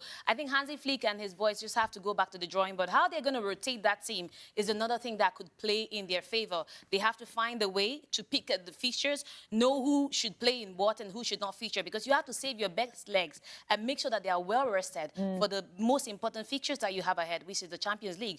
And you cannot write off the LaLiga. They have done so well to lose it at the very end. So the depth in squad is another problem. When you compare it to a Real Madrid side that have much depth in squad, Barcelona might struggle in that regard, but I think if they are able to do so much rotation as they should, then maybe they will be able to still. I still fancy them, honestly, to get past Borussia Dortmund, despite how the game panned out yesterday, and I still expect them to still keep fighting for the league and even win it at the end of the season. Gary, I think the one maybe bright light here for Barcelona is obviously they're still unbeaten in 2025. They were playing Betis after, a week before where they had 2 matches in 3 days. They're obviously exhausted. Yeah. They're coming off that Copa del Rey match against Atleti as well. Betis being one of the better teams in La Liga, this was not, a team they wanted to face, but they still managed to get a draw. So they can look at it in that sense, or they can look at it at the fact that Real Madrid lost to Valencia at the Santiago Bernabeu. Which one are you picking, Gary? I think Barcelona should be looking at this result against Betis as a small win. Because I'm looking at it like a loss. This was a loss for Barcelona. In that context. Well, look, like you gave the preamble very nicely, Sarah. They were tired. Like, they've played an insane amount of games, and they had packed so much into that period. And especially because Real Madrid, if Real Madrid had won, then it would have been, like DEFCON 2. I mean, they would have gone on DEFCON 2 or whatever it was. It would have been a crisis management meeting time. But because Real Madrid didn't win as well, I think that we should cut them some slack. It's not easy for these guys. Yes, they got chances. They should have put the game to bed. And in that instance, I hear you when you say that it's 2 points lost. But everything considered, these guys are not machines. And I think that we should cut them some slack, just basically that. Yeah. Clinton, at the end of the day, we're in April now. Barcelona haven't lost a match in 2025. They picked up a point here, and because of Real's loss, which we'll get into in just a moment, it's still 2 games difference in order for Real to catch Barcelona. So do Barcelona have to look at it like that? No, I mean, at the end of the day, first of all, you got to give credit to Barcelona because whether you like it or not, in as much as Barcelona fans will say this is like a loss, but you also got to give credit to Real Betis, who are not very easy to play. Not at all. You know, this is like a very... This is a tough team. You know, in my opinion, they're a top team, you know, and they are performing really great. Like, you know, I'm sure Real Betis went there not thinking they were going to play Barcelona. I believe they went there, you know, with the mindset of how they've gone into every other game that they've won. And we know how much, you know, these players are kind of like, they just click, they gel. There's just something going on with that Real Betis team. They've only lost one of the last 10. Well, exactly. This was their first time they've dropped points, and they won their previous 4 going into this one. So you see, for me, even to Real Betis, they should be seeing this like a win because this is a Barcelona who are currently top in the league, right? So in my opinion, I feel like, you know, Barcelona, they shouldn't... That's still 1 point. I mean, when you look at what's happened to Real Madrid, that's even a worse story. And when you look at the team Real Madrid played, yes, of course, maybe Valencia, they are the teams. I know we're not speaking about this game just yet, but, you know, Valencia, they're still that team that are still a kind of, you know, they've not been too good this season. However, maybe their last 5 games, you know, they've been a couple of draws, you know, a couple of wins at the same time. I mean, look at our Nigerian Umar Sadiq, who currently is kind of like making me happy. Obviously, I met you, Alex. The best player on the pitch, on you know, I mean, one of them. a lot of people would kind of disagree because he had a few balls that he lost. But when you look at the flicks, doing it to Real Madrid players, I was very impressed. I felt like, hang on, why does this guy not get some kind of substitution into our Nigerian Super Eagles team? Or why does he not even have games to start? But then again, it's because of the team he plays for, number one. And when you look at the history of where he also came from, you know, Valencia is only there on loan. He plays for Real Sociedad, right? Whom, you know, when he left Real Sociedad on loan, Real Sociedad, I don't think they were that team either. It was more like, okay, come... I don't know how to explain it, but I was very impressed with him. You know, he did really amazingly well. And Sarah, I've forgotten your question now. I'm sorry, but all I'm saying... Barcelona, and then you digress. I know. He usually Should happens. Barca take a win out of this game in the sense that they still got a point and there's still 2 games in between them and Real Madrid if Real Madrid want to catch them? Listen, if they could have gotten a win if they played the way they should have played, it didn't happen. Like I said, they are playing against the Real Betis who are currently on form. If they didn't get a point, sorry, but there's other games that I'm sure that, you know, they could still get a point from. You know, they just need to continue. So should... Sorry. I still didn't answer the question. I'm sorry, man. Should Barcelona take this as a win, like Gary's saying, because they still... So that means I've answered your question ages ago. I'm saying, of course, they should take it as a win, only because that was a point against a good Real Betis. Yeah, they shouldn't take it so as in my a win, opinion, though. listen. Understand me. The reason I'm saying take it for a win is because on that same match day, Real Madrid lost their game. And mind you, this whole fight is between Real Madrid and Barcelona. But you can't use that to justify yours. You should not worry about listen, hold on. Yours. If Real Madrid had won their game, I would have said, sorry, Barcelona, this is a loss for you, right? Why? Because the competition here is among 3 teams. Real Madrid, Barcelona, Atletico. Atletico, let's take them out of the equation for now. It's well, maybe not, since they got a win over the weekend. No, okay, but at least right now, we know Atleti, in my opinion, they're not going to win the league. If there's anybody or the 2 teams who are going to win the league, it's between Real Madrid and Barcelona. That same weekend, Real Madrid didn't draw. This is actually at home. You guys don't understand how crazy this is. This is at the Bernabeu, right? We lost. We did not draw. We didn't take any points out of that game. We literally sat at the press office. I wasted my water. There's so many things I could have done. Like, do you know how many guys I told to come watch this game, because this one is a good game for you to watch and enjoy a win. I told Alex, don't come to that stadium with his dad. All the games Alex have come with his dad, we have lost. Wait. Right? No, it's true. I Have you won been him. to more than one? No. This season, just with my dad, just the one. Yeah, and then he came to watch Barcelona. No, that was just me. That's what I'm saying. Anything that has to do with your family, we lose. That's all I'm saying. Right? No. When I saw him there, in my mind, I'm like, this guy has come with this bad luck now. And truly, look at who won us at home, Valencia. And no, it wasn't even about the loss. It was the fact that Valencia were the better team on that day. There's no I'm a Real Madrid fan, and you guys know me. What's that? I mean, it's because of the game today, right? It's Leganes. I mean, we're also Leganes fans right now. But what I'm saying is, that game was not a game for Real Madrid to draw. That was a game for Real Madrid to win convincingly, not just winning, But not only that did we lose. It was the fact that the team that won us were, okay, there's a difference between, okay, you lost the game, but you played very well. And this team, maybe you dominated everything, and then mistakenly, they won you. We were bad. Vinicius did not, bro, he didn't score a penalty. Just to jump in quickly before we move into this Real Madrid, for me, that makes it worse for Barcelona, given that Real Madrid didn't win. This would have been a chance to go 6 points clear at the top of the table. Oh, shock. Alex has to say that it's good for Real Madrid and not Barca. I'm not saying... You can I'm never not saying, say.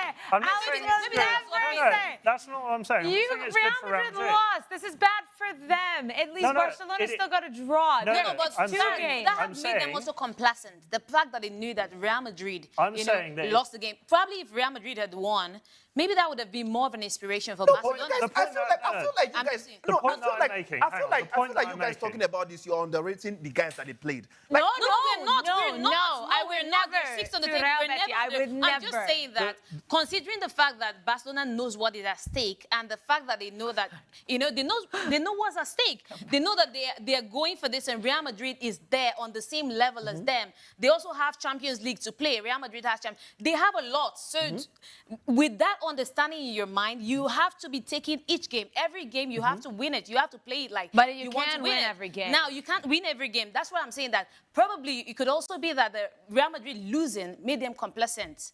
Maybe if Real Madrid has won that game, maybe there would have been that drive. I'm just saying that. Wait. Alex never got to make his point. Let's go back and then you What guys I'm go. saying, I never said it was a good thing for Real Madrid. Obviously, it's a good thing that Real Madrid that Barcelona didn't win. That's the only good thing about this weekend for Real Madrid. What I'm saying is, for me, if I was looking at it from a Barca point of view, if I was Hansi Flick looking at this, the fact that Real Madrid lost and they didn't win, it would have been a brilliant chance to then go 6 points clear. Yes, I'm not saying that they should have beaten Betis. But Betis are a really tough side. They're on brilliant form. They've been one of the most informed sides in La Liga in the last couple of months. I'm just saying the fact that Real Madrid lost and Barca didn't win, for me, if I was looking at it from a Hansi Flick point of view, a Barcelona point of view, I'd feel worse about that because we didn't capitalise on that Real Madrid win. But they didn't lose. They still made it 4 points. I Yes, know. they could have made it 6, but it could have been No, but 3. what I'm saying is, and losing the to fact- Betis is I would normal. feel Like losing to disappointed. Valencia. I would feel disappointed that I didn't win because Real Madrid lost. I'm not saying yes, they draw. That's a good thing. I understand where Alex is coming from, but I'm also trying to look at it from the positive angle now, right? No, I know. All I'm saying is, hang on. Of course, Real Madrid lost at home. This is a very big opportunity for me to get this extra 3 points again. Yeah. To go Because proper that's a above. cushion. However, since I'm playing a tough team like Real Madrid, whom you have just said in the last couple of games, Real Betis, right? Whom in the last couple of months you said they've not lost in their last 10 games. Well, one right? loss. Only one loss in their last 10 games, right? And I look at it, I'm like, hang on, wait. I took 1 point out of my game, which I should have won because of the standard. It's a which I positive play, result. and knowing that I want to clinch this title, but the guys who I'm fighting, this title with, they've just lost at home to a Valencia. We are speaking about the So team. it makes you complacent. That's No, you don't understand what I'm still telling you that I'm not happy for the loss. However, I took 1 point, and the team who I'm competing with, these guys have just dropped points. Mind you, I will see it as it's almost like saying I could have won. However, yours is worse. But you cannot justify something. You have to be critical of yourself. You cannot justify something because, it didn't go another person's way, so I have to be looking at what's going on there. You have to be focused on yours. On a normal day, what are we talking about Arsenal and Liverpool hold on one here, sec, though? please. On a normal day, Barcelona should be beating Real Betis. That's just the truth. No, If you put them can't be side on by a side, normal day, Real Madrid should be beating Valencia. Especially if you know that you want to cement your spot and give yourself a cushion at the top of the league. You should be seeing games like this. No, but Real Madrid should be beating a Valencia at home if they want to win the league. Yeah, but you're not. I'm talking about Barcelona now. We're making a case for Barcelona. We're analyzing the situation in the Barcelona team. Yeah. Exactly. When we get to that of Real Madrid, I'm going to say what I think about Real Madrid too. No, because we're speaking about the title now. Yeah. Like, okay, let's look at what happened in the Premier League. There are some teams, people are expecting that Arsenal, maybe in the last few games going on, maybe knowing that Liverpool had just lost a game against a Fulham, right? This is not even a half-ham. This is Fulham. Like, listen, so if maybe Arsenal saw that and be like, okay, you know what, we have to win our next game. Because who knows what will happen? Maybe Liverpool might go in that bad form. They're no longer in the Champions League. They might end up losing 1 or 2 again. And maybe there's going to be some kind of fight towards the end. There might be some level of hope that who knows? We don't know what's going to happen, right? This is the mentality that people, Arsenal fans would be having. Because in their head, there's still, you losing a game is doing us a favor, right? Coming back to the La Liga, what I'm trying to explain here is, Real Madrid, they've just lost at home. Barcelona, they've just drawn a game. Barcelona wants to win the league title. Real Madrid wants to win the league title. One of them draws. One of them loses. The one that draws, in my opinion, if I was a fan of that one, I would be like, well, 1 point. I'm happy to add 1 point than me dropping a whole 3 points. When you know you want to clinch this title, this is what's happened. This is how I would think. What has happened has happened. There's nothing we can do at this point. I would rather be a Barcelona fan right now than be a Real Madrid fan, assuming I'm not a true fan. Obviously, I'm a true fan of Real Madrid. But I'm just saying, if there is any team I want to choose from the weekend, I'm going for the one that had a draw than the one who had a proper loss at home, at the Bernabeu. Come on, man. Gary, before we move along to Alex's top 3 La Liga goals of the weekend, is there a little bit of a lack of respect here not being given to Barcelona, considering that they're the only unbeaten team? Like, I get what Alex is saying. They could have gone 6 points up. But they still managed to make that 4 points instead of 3.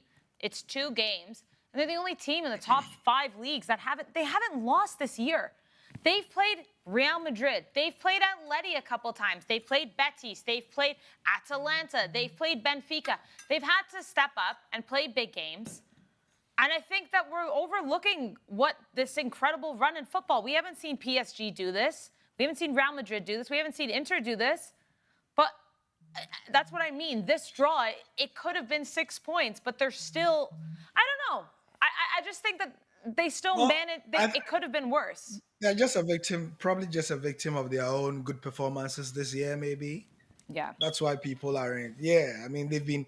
You see, Joachim Löw last week, I think it was last week or 2 weeks ago, during the international break, he was in an interview. He was speaking about Hansi Flick and what he has done to this Barcelona team.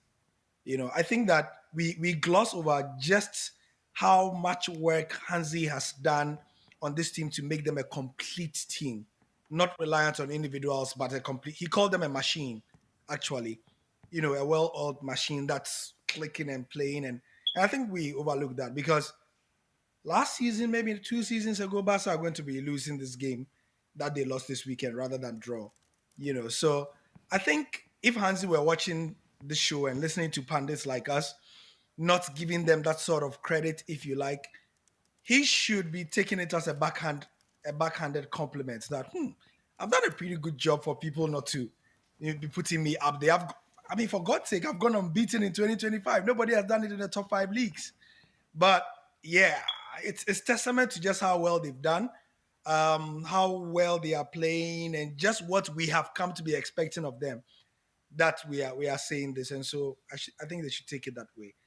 They should just crown it with a title, and perhaps that lack of, I don't want to say lack of respect, maybe lack of recognition that we are not giving them, we'll be giving it to them. They should just crown it with a couple titles.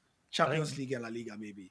The better you do, you're held to higher standards and you're criticised more. You look at Man City over the last 4 years, they were the best team in England at a canter. I think there weren't many teams that were going to come close to them, and they're held to that high standard. That's why this season everyone's going for their neck in terms of criticising them and criticising Pep Guardiola. Barcelona have been brilliant since the turn of the year, and that's why people are criticising them when they drop points. And I think, yes, a result, a 1-1 draw against Betis is a good result, but I think there is perhaps a part of them will be thinking, if we'd have won, we could have been 6 points clear of Real Madrid. Barcelona wins the La Liga and wins Champions League. Who gets Ballon d'Or?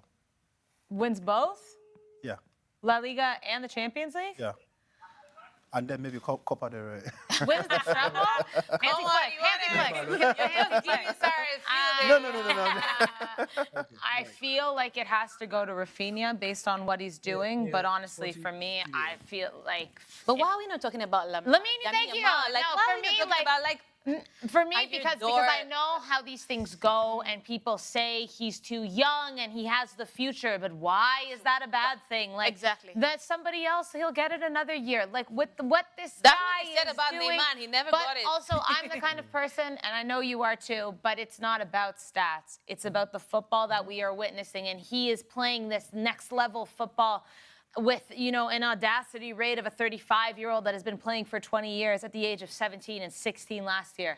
So for me, I think if I mean, he's definitely, he would be in the top 3. I think Rafinha, with what he's done in the Champions League, I'm assuming that's where it would lean.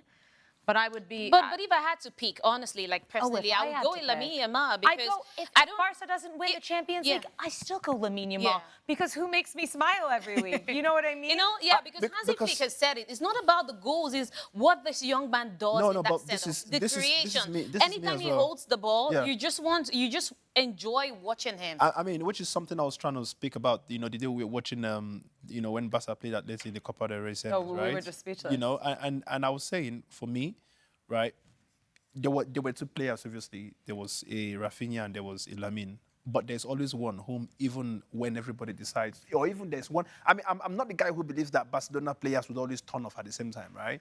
You know, you would maybe have one player who you'd be like, where is he? Why have I not seen him play? Or what is going on, right? And that was Rafinha in that game. But Lamine would always, whether you like it or not, there's even if he does not complete. I mean, there's just something that he would do that would make you feel like, nah, this guy, you are fraud. Like, I don't, you know, I mean, remember the comment I was making right there? I was like, how the hell is this guy having to walk through? How do you do it? Are they just watching you? Like, do you just It's how stand and- quick-footed Yeah, he yeah, is. like how? For me, when you are able to give the audience this kind of thinking, right? This is when I believe you should be given a shout when it comes to these major trophies. Like, I feel like, why does he not? Why should? I don't know who I asked this question. I don't know if you. Okay, yeah, I think it was when I was questioning a few fans at the Bernabeu, and I was saying, do you not think that Lamine Yamal deserves the Ballon d'Or? And every single one of them gave me the same answer, and it's crazy. They kept on saying he's too young. Maybe give him an extra 2, 3, 4 years or something. I'm like, hang on, Has why that got to do anything? Yeah, it doesn't. That's It's age-shaming.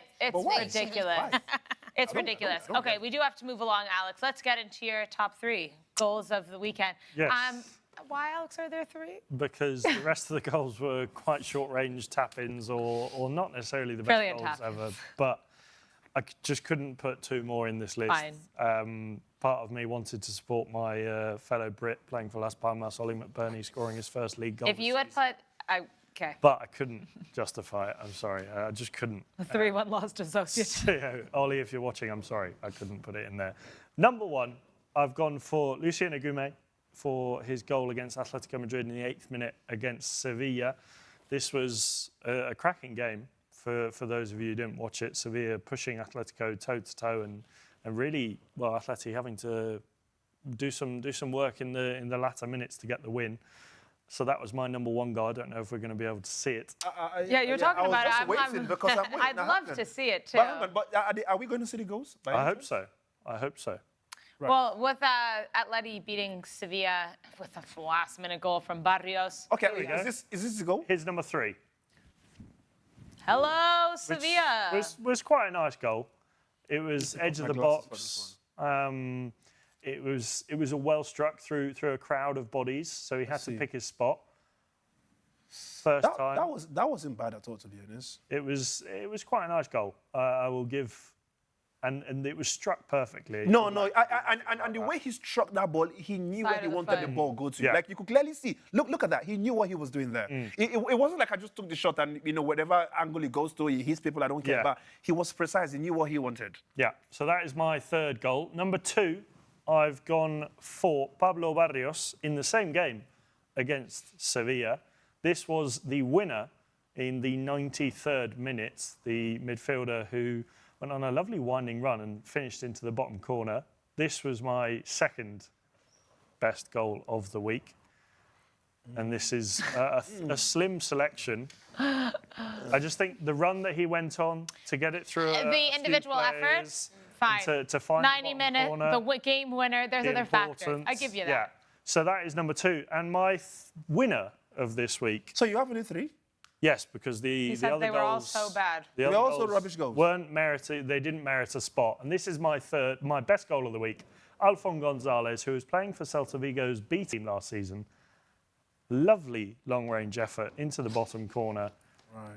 That's good. But the way I know Clinton is Clinton's sounding, I think he the way preferred Clinton is the tapping third his one. finger. Clinton, if This you one, pick Lucy he and wanted Agume, you might as well just take your mic off and leave the No, set right no. now. Honestly, I feel like all the 3 goals are pretty much average. I mean, the first one, I kind of like the first one. These are the best of the 3. Imagine what the rest were like.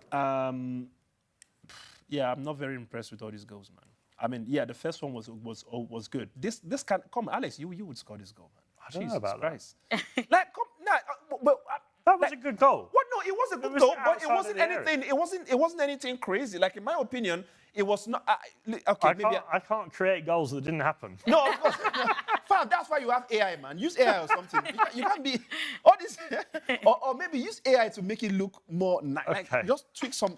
Noted for next time. I'll put someone scoring from the halfway line. But yeah, that was my goal of the week. Alphonse Gonzalez against my. Wait, but hold on. You mean this was your goal of the week? Yes. That's how bad. Obviously, I don't want to criticise goals because a goal is a goal. I would like Alex to work in British Embassy in Nigeria because all Nigerians will be getting visa. No, the criteria will be so easy. Like, well, they will just give him like, yeah. That one he can do to me, this one, there's nothing he can do about it. Bro, I mean, if you're actually impressed with this kind of goals, man, damn. Well, if you look at nothing the he can do. if you watch the rest of the highlights from match week 30 and you tell me you find 3 goals that were better than that, I will give you 20 euros. That's why he gave you a 20 disclaimer from the euros. start. He gave you a disclaimer. That, Yes. Oh, look at. That's why I've only picked 3. Usually I pick 5. Yeah, fair enough. I couldn't pick 5. Okay. So, no. I think yeah. I'll give you that one. I'll give you that one. I mean, if normally we'd go for 5 and you were able to select 3 and the 3 of them were rubbish, then come on, man. I mean, obviously not rubbish. The first one was, I think, deserved to be in your top 5, assuming you had 5, and it would be number 5. Yeah. So you would have number 4. I'm talking about your number. Yeah. Your number 3? 3. Yeah. But the fact that that one did not make it as your best goal, that's where I'm kind of like questioning your thinking or your judgmental faculty. I don't know, Alex, man. Like, how would you?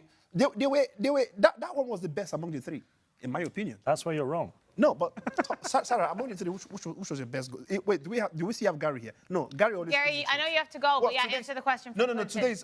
Today's Monday. Yeah. Okay, yeah, no, Gary's Yeah. all day every Monday. We'll hear. Oh God. No, Gary, let's. I mean, because if it was a Tuesday, I would not ask him this question. No. I thought the second one Barrios. was quite interesting. Yeah, Pablo Barrios, because again, like Sarah mentioned, and like you effort. mentioned, because of the time, the significance of the goal as well. But in terms of style, technique, the first one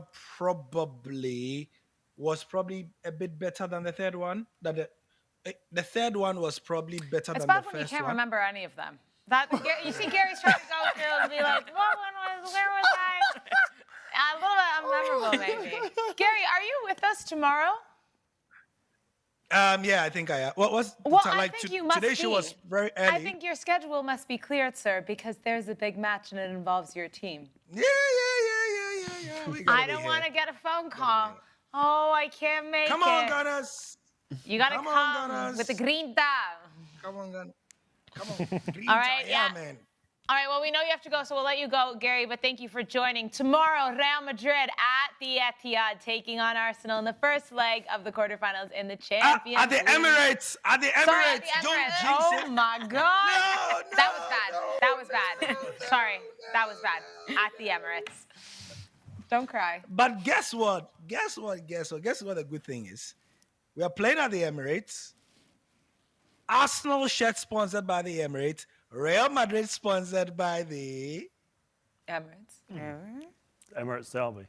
Derby, man. That's true, you know. Wait, There we go. I mean, it doesn't mean anything. what does that mean? Yeah. I mean, it just means that. Doesn't mean a lot. No, I He's trying mean, to it just distract means. us. Yeah. Are when you Arsenal implying lose. something It just shady? means that we are going to have. No, it means that they've got to behave themselves if they still want that shirt sponsorship to be renewed. Fair enough. All right, well, we'll see Yeah. how it goes tomorrow, Gary. Like because we have to pull strings because like Real Madrid, like on a normal day, you're not just going to beat them, so like they need to, we need to remind the guys need to remind them in the tunnel, like when Vinicius is in the tunnel and Jude Bellingham is in the tunnel, Odegaard is going to tell him, if you want your salary paid next season, you better play like you better keep it simple today. You know what I'm saying? Yeah. but you know, you've not asked Gary what his scoreline prediction for that one would be. That's for tomorrow. Oh, it's that's for 2-1 tomorrow. Okay, Arsenal. let's keep it. It's for too tomorrow. early. It's Okay. too early. 2-1 Arsenal. No. Yeah. Oh, he already has I'm given an gonna answer start already. to say- Yeah, Wait, what 2-1. But 2-1 you know, the funny Arsenal. thing, I have a very Yeah, strong 2-1. feeling Real Madrid will beat Arsenal tomorrow, though. Well, Well, let's talk about it tomorrow. tomorrow, yes. All right, Sorry, bye. I don't know Bye, why I All finished. right, bye. bye, tempting. Kate. I'm Thanks tempted for to comment. joining us. Gentlemen, unfortunately, we do have to talk about one thing, and that is our booking codes from the past weekend. We go head-to-head, as you all know, every weekend, and can't there's a remember what mine leaderboard. was. Oh, no, I looked into yours, Clinton. Looked into mine, looked into Alex's. And I actually, mine wasn't too bad. I had two. Bro, It's did never you good win to or say- did you not win? To say too bad Did you is not win or good. did you not win? Two out of my Wait, three did you win? selections Did you are win? correct. Did you win? No. So listen, allow it, man. Yeah, Allow it. as- Or let's put it this way: did people chop from your bets? No. No. So they went hungry. Yeah? Allow it, man. It wasn't great for us, so we're all 0-0-0. We'll have our booking codes for the weekend's matches again on Thursday, where we go head-to-head. But for now, Alex and I and Clinton actually all have booking codes for you. We'll start with Alex's booking code because you're looking at that Napoli-Bologna game right here on Sporty TV. I am. It's a good game. I mean, title a great implications, game. top four implications. If Bologna win, they go above a certain Atalanta, Adamana Lookman's side into Who third. happened to lose 1-0 over the weekend to Lazio? It's not been going well for them at the moment. So yeah, my Bologna-Napoli bet builder, I've gone for under 2.5 goals. I've gone for under 8.5 corners, under 4.5 bookings, and the correct score at half-time, I've gone for 0-0 for the score to be at half-time, 0-0. So under 2.5 goals, under 8.5 corners, under 4.5 bookings, and 0-0 at half-time is my score prediction. I think 0-0 at halftime might get you in trouble. Maybe. That's where I see concern. yeah. I'm willing to back it. Okay, well, you have to. It's up there now. especially having 0-0, like 0-0, not even like a draw halftime. That is a draw. No, you don't understand what I'm saying. Yeah, I like, do, did I you? do. What you went correct? I went 0-0 because I wanted to be exciting. I didn't want to be boring and just put a draw. I Right. thought I'll predict the exact score. I don't know why you think you're God, but let's see what happens, man. I heard voices. You are beginning to hear like me now. Yeah. Wait, what do you smoke? No, I all want to know, right. Napoli and Bologna, the big game on Sporty TV this evening, and it's a chance for Napoli to make some headway on Inter, who dropped points to Parma over the weekend 2-2, and like Alex mentioned, Bologna looking to jump ahead of Atalanta and sneak into that third place. By the way, before we get into my booking code, did you guys see what happened over the weekend, Atalanta? At Bergamo, they tried to Gasparini tried to sub off Ederson. They heard instead of Ede, they heard Ade. Adamella Lookman got subbed off.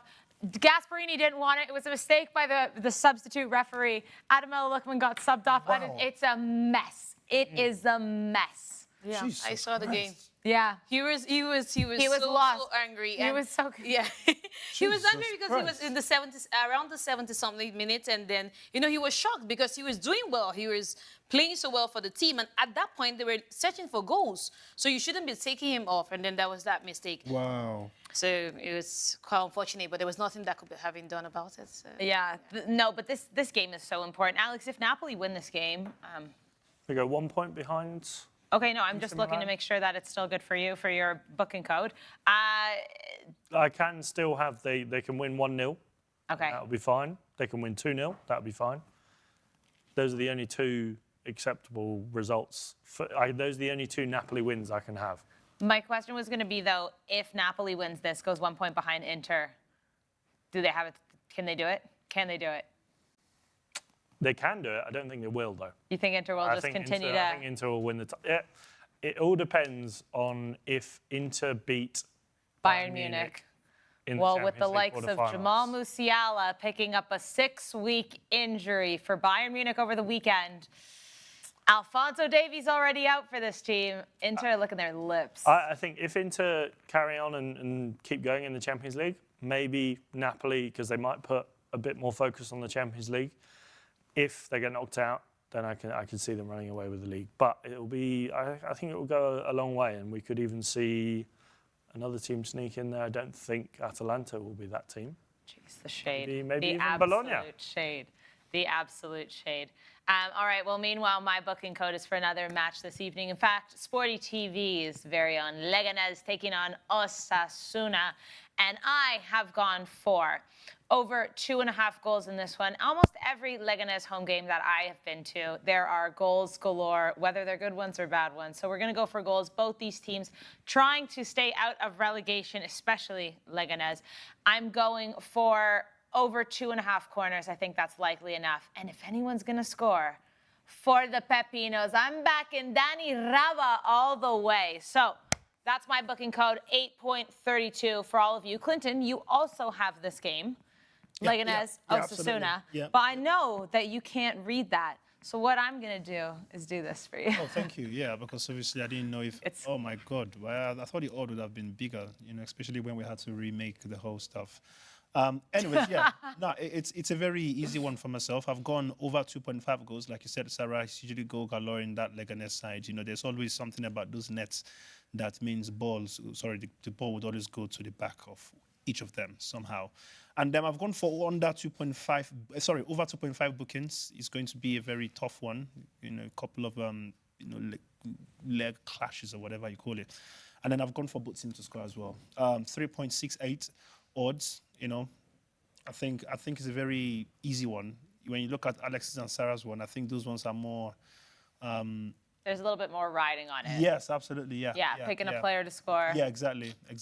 But unfortunately, these aren't the ones that we go head-to-head in. These are just for everyone at home to try and make you guys a little bit of money at SportyBet. Yep. So all of our booking codes available will be on social media as well. Both games this evening, Leganés and Osasuna, and of course, Napoli-Bologna right here on Sporty TV. So let's see how we do.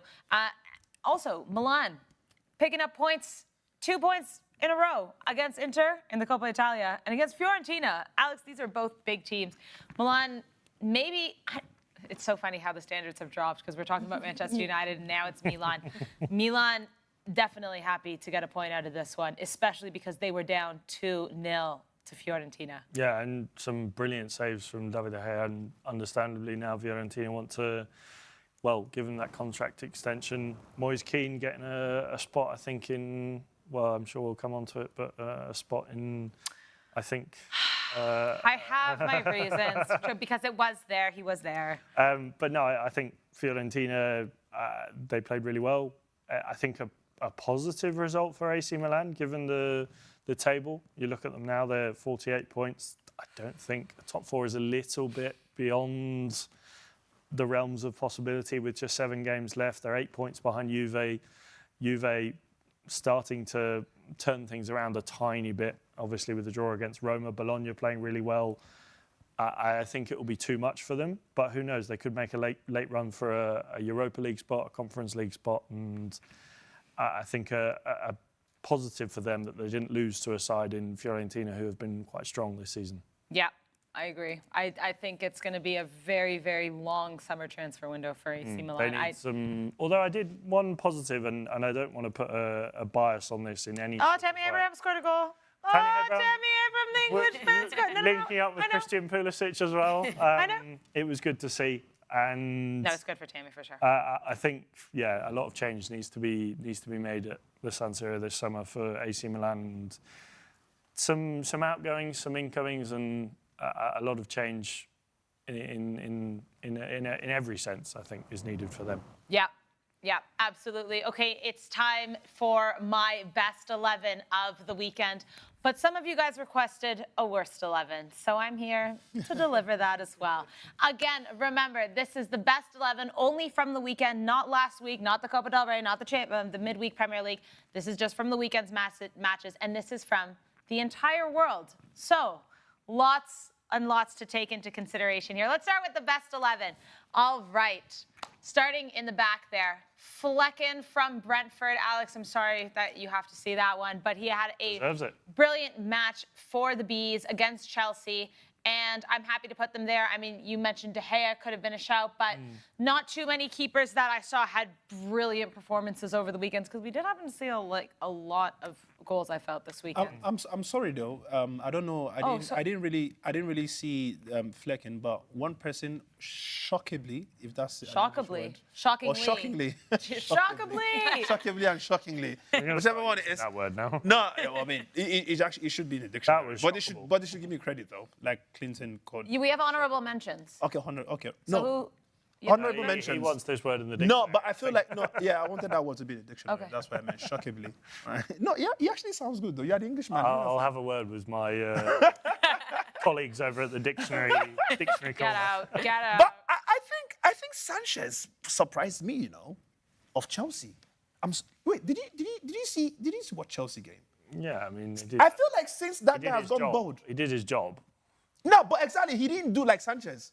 Yeah, but you can't put. Finally, he's working. You can't put him in the team of the week for not making any mistake. Well, he made one mistake actually when he played a pass out into the middle of the pitch. Yeah. No, I saw. Yeah, yes, of course. But then again, he did some saves that we know this is not Sanchez level. Yeah. And like for me, I was. He did his job as a goalkeeper. Yeah. He didn't make too many mistakes. He'll give him a taking part medal. Okay. All right. Well, if we're giving it to Flecken, 6 saves against Chelsea, man of the match. So that's what I went for. Okay. Jojo for Fiorentina. I know our friend Lucrezia hates to see this, but he was brilliant for the Florence side. And like I said, they went up 2-0 against Milan. Yes, they had 2 goals scored on them as well, but he was the most important player on the pitch. Did really well, so we're going to give it to him. ClintonCod. Well, first of all, I knew Angel was coming because I put not 1, but 2 Nigerians in the squad. I know. But let's go to Mukhtar Diakabi, the man who scored against Real Madrid. I think you have to give some credit to him and Valencia in that one. Then I'm going to go for Battaglia. This one's just for our graphic designer. Dani Grafe, Boca Juniors winning, and he was the only goal scorer in that match, top of the table in Argentina. Man of the match in the game, and I was really struggling to find defenders in this one, guys. But also, I want to give some shout-outs to the South American leagues as well, especially Copa Libertadores. So I went for Battaglia. Ian Maatsen, brilliant match against Nottingham Forest. We knew Aston Villa and Forest was going to be a very, very tight affair, and he was brilliant. Moving along to the middle, never did I ever think I'd put not 1 but 2 Spurs players in this one. James Maddison. And we'll just cut to the chase. Brendan Johnson. Should there be an asterisk next to it saying versus Southampton? I don't want to be too of course. against Southampton. True. Who, have now been relegated. It's quite sad. I'll give them their flowers. This is their only win, Alex. Okay, this is the only thing they're going to get. The Europa League. They could still win the Europa They're League. not going to be here next week.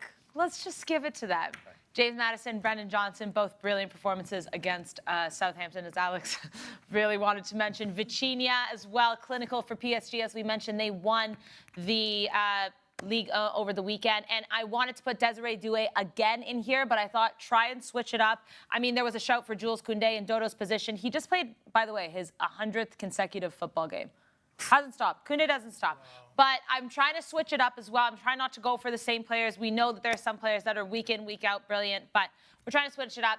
And then Cristante Suche, Getafe absolutely demolishing Real Valladolid 4-0, and the big man gets in here for his performance. Up top, Brendan Johnson, Alex Iwobi Fulham beating Liverpool, and I had to go with Pavlidis because he scored a hat-trick for Benfica against Porto, their biggest rivals in the Portuguese league. So Moise Kean again gets shafted, but Alex, I couldn't, a hat-trick. Yeah, a hat-trick. You can't leave a hat-trick out. So a few, like I said, Desiree Doué, Moise Kean, Jamal Musiala, and if he didn't go off injured, but I think, unfortunately for him, his season is over, and Diao for Lake Como because he was Lago Como. He was brilliant as well. Clinton, any thoughts, concerns? Maybe, wow, 2 Nigerians in the squad, Sarah. No, of course. Well, first of all, I'm just happy to see Cristante Suche, whom I believe that he's a very pure talent for that club. And obviously, I'm not saying this is because he's Nigerian, but we know the quality that he has. And I've seen him on the pitch. I've seen, you know, sometimes even in the most difficult games when they are playing teams that you understand that they are way bigger than Getafe, but you still see him kind of like striving. So I'm just happy that you thought about, you know, having him on that list. I'm really trying to go through all the leagues, all the players, everyone, and switch it up. Make one suggestion. Edmundin Demirovic, hat-trick at the weekend for Stuttgart. Always trying to ruin my fun. No, you're right. I mean, there's an argument as well for Harry Kane. Like, we have our honorable mentions. I'm trying, guys. There's too many They want leagues. Sarah to have like a bench, like they Yeah, want we you to start have like doing a a little bench. Like bench. substitute. Stop! substitute This bench. is already so hard. Now I have to do the worst. And all right, let me know. No, don't worry. This is a good Talisca, one. had it for Fenerbahce. Let's Yeah. leave it at this. Yeah, Anyone exactly. scored that goal he scored for Fenerbahce? I didn't. Don't go and watch it. It's an unbelievable goal. Goal of the season for Fenerbahce. All right. Well, let us know who you think should have Talisca. gotten in. Right.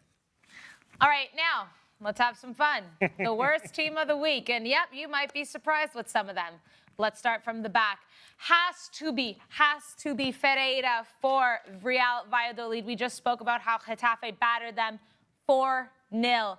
You don't get 4 goals scored on you as a keeper and not get into my worst. So it was between him and the keeper for Rayo Vallecano because Espanyol battered them 4-0. But don't worry, Rayo. This is actually my best selection. No. When I mean, I think I want to be paying more attention to the worst. The worst is more fun. The worst is we're having fun. The best is hard. The worst is we're taking the piss. So I mentioned Rayo Vallecano getting battered by Espanyol, so that's why we have Hernandez in the middle. Absolute stinker of a match. Pereira as well for Monza getting sent off. You can't be having this. If you're getting a card, you're automatically, in my eyes, looking at this worst 11. Then we have Rudiger. Now, let me just tell you one thing. You're so lucky that this doesn't count the Copa del Rey, because if it did, I would have had Rudiger alongside Alaba, alongside Lucas Vazquez, with Lunin in the back. But my producer said, let's focus on the weekend. But I think we can all agree that the defense of Real Madrid this last week has been Terrible. stinky. So, Rudiger, unfortunately, you have to get in there. And then we have Andy Robertson, who was less than brilliant against Fulham over the weekend. Now in the middle. Hey, what a goal, man. Yeah? Oh. Sorry. Oh, should I go? Sorry. No, I mean, yeah, like you said, it's one of the goals where he just Okay. takes. No, okay, yeah. For those of you... if you haven't seen, go and watch Fenerbahce's Sorry. highlights from the weekend. Talisca's goal. He scored a hat-trick. Unbelievable finish. If you haven't watched it, go and watch it. Sorry. Let's continue now. Let's go back to the worst. No, I mean, you can't blame me from the way Alex played it. I have to go check, man. Okay, welcome back to the worst 11. It's no shock that there had to be some Manchester players in this one after that match. And Ilkay Gundogan was really not on his game against Manchester United. I also have Martin from Valladolid. Like I said, 4-0. We got 2 players from that team coming in. Obviously, the worst team in LaLiga right now. And then Yunus Musa for AC Milan had to get pulled off from this one because of his performance. So really bad midfield. Now this is I'm where so it gets... interested in this one. This is the part. I did one piece. I want problems. Because if I don't put a Barcelona player in, then everyone's going to... No, this is my my reasoning. There are many players that could have been in this worst 11 at Lamine Yamal's position, and Lamine Yamal should never be in this position. But the reason I put him in is because watching this match, he was exhausted. He was struggling, even though he still had some brilliant plays, because that's the kind of player he is. For what we know of Lamine Yamal and what he knows of himself, That was not him. that wasn't him. And that's okay, because there are some players that are in here that we know are class players, and it's hard to have a good week. I wanted to stir it up a bit, but Lamine just wasn't himself on the day, and the exhaustion was showing. Betis did relatively well to try and keep him quiet, so I put him there because, not because he's one of the worst players in football or anything, but because for Lamine Yamal standards, it just wasn't his day, and I'm hoping that means he's going to have an absolute screamer against Dortmund on Wednesday. So that's why I put Yamal in, but also maybe to cause a little conversation here. Vinny Jr., you missed the penalty, and you've had a pretty bad week for Real Madrid overall, in my opinion. I think you've been quiet, but obviously I think the penalty is what stood out there in that one. And Rasmus Højlund, my oh my, Manchester United, you guys need someone new because he's not. Obviously, he had a stinker from Real Madrid. Stinker? No, Vinicius, obviously, like you said, the penalty. But then he also scored a goal that same game, though. So do you not think that a goal cancels the penalty? Maybe not. Maybe I could have been looking too much at just the week as a whole and maybe not just at this game. But I think missing a penalty is... Because I've seen Cristiano, for example, he misses a penalty and then he goes in to score. Everybody who's supposed to run will be like, well, but he scored. Like, it's almost like Ojoro But cancelled Ojoro. it wasn't the goal he scored. Wasn't exactly a wonderful goal. It was. Yes, you should yeah, have no, scored. but he had to be in that position, Yeah, though. yeah, I mean, absolutely. like being there and being able to just, flick it in, I think maybe that would have given him that, okay, yeah, you've not had the best time, but... And again, considering that at the end of the day they lost, and that... Okay, yeah, so fair that- enough. So the thing it is, counts, because yeah. like the performance as well, like is considered into this. I think that's why I have two Valladolid. You lost 4-0. Like you got battered. If you guys have someone that you'd rather replace on the left wing for Vinicius Jr., let us know. Can I make a suggestion? You sure can. Phil Foden. No, listen, I agree with you. No, I agree. Phil Foden deserves to get in here. I watched that game, and do you know what I said to myself? Oh my... Now, Do you know how many times he lost the ball I'm on beginning Saturday? to Sunday, believe that sorry. you actually watch games now, because at some point I wasn't really Did you believing. expect I didn't watch the game? I don't know if you were hearing from people. No. But Phil Foden He was lost one the person I picked on that game. He lost the I ball couldn't 14 believe that. times. I couldn't believe this was Phil Foden. And I was that they had to take him out. Yeah. Yeah. And I was disappointed because this is a Phil Foden that, a lot of people were comparing to Bukayo Saka. He's better for a long time. I mean, Which they that's not- even say- compared him to the Chelsea. Yeah, like so many players. Like I expect, Palmer.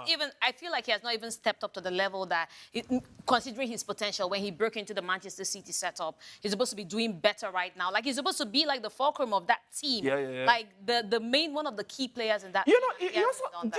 he also had an opportunity where on a good day, on the Foden we know, right? He wouldn't think twice. Foden had to take his time, and I don't know which Manchester United defender literally just came and took the ball out. And in my head, I'm like, because I considered it a goal already for a Phil Foden level that I used to know how fast he is, without thinking how precise he is with literally that front goal. My man was thinking about his 3 kids. Like, bro, I understand if they are sick. Finish the game and then go back and go and look after them, bro. You can't be thinking about them when you have such an opportunity to save your team of giving them 3 points in Old Trafford. So the moment that happened, like you said, he also missed quite a couple of, the balls here. I was like, nah. Like, in my opinion, Sarah, Phil Foden should be getting in here. I'm happy to put Phil Foden over Vinny. I'm happy to fill this whole 11 with Manchester City and United players after the match that I watched and the time that was taken out of my day. But yeah, like I said, we could sub Phil Foden in. An honorable mention, though, to Luis Perez of Real Valladolid. If you haven't seen it, go look. This man didn't even get any minutes and was causing a fight between players on the bench. He started fighting his own players. That is who the captain of this worst 11 is, because that's shameless behavior. You don't even play. Wait. I love the fact that there's a captain now. No, that's who's captaining. No, because from what you mentioned now, right, he actually deserves to be the captain. You didn't get any minute, but you were He started arguing with one of the players that came off the pitch as a substitute, or like, as a starter, subbed off, and he started arguing with him and causing a problem with his own teammates. Meanwhile, you're not getting minutes. Valladolid, get into the Segunda because I'm sick of this. No, Sarah, I think when we're creating, I understand we don't want substitutes here on this worst 11, but we should at least have captain, because I would love to know the story. Oh, you're maybe a coach. No, for real. I thought about coaches today, but this is the Especially first coaches time that make some of the most stupid decisions. No, or, coaches, no, I think we need so to- too. Yeah. Coaches, Markinde says that Brahim Diaz should be the coach of the worst 11. I know he didn't have a good game either. Brahim Diaz, oh. There's too many spots. What I will do for next week is I'll do a best, I'll do a worst, and I'll do coaches. We can have our honorable mentions, but I'm not making a substitute bench. No. This is getting out of hand. This is getting out of hand. Definitely not. All right, Lucrezia, let's jump to you and see who should have gotten in maybe any of these lists. Yeah, you started quite a little conversation on our YouTube. So for the best 11, Eric Ofori says that Ronaldo should be in the place of Iwobi.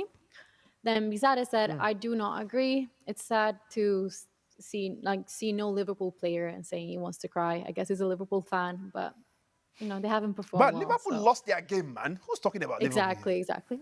Next week, they can do better. Then someone said that Valencia's goalkeeper is supposed to be in the best starting 11.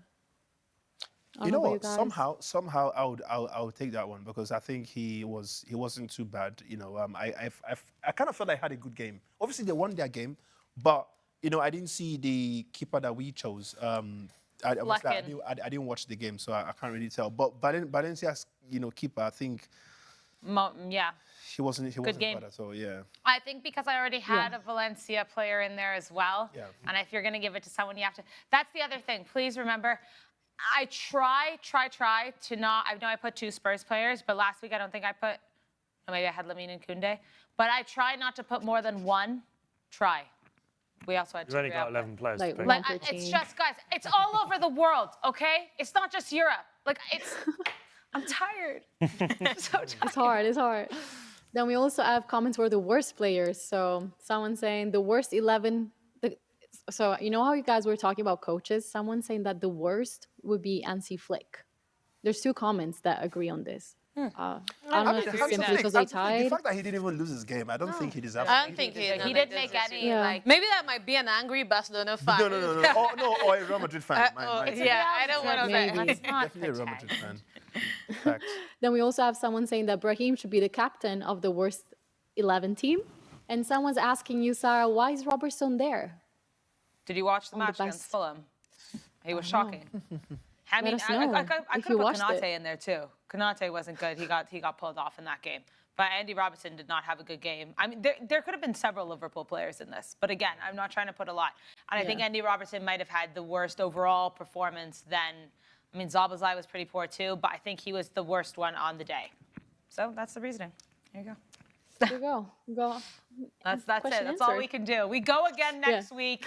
And a friendly reminder that the Champions League is not going to be included. So just get that out of your head already. All right, now let's move along to a little look at maybe what we've missed this week in the world of sports. So let's check it out.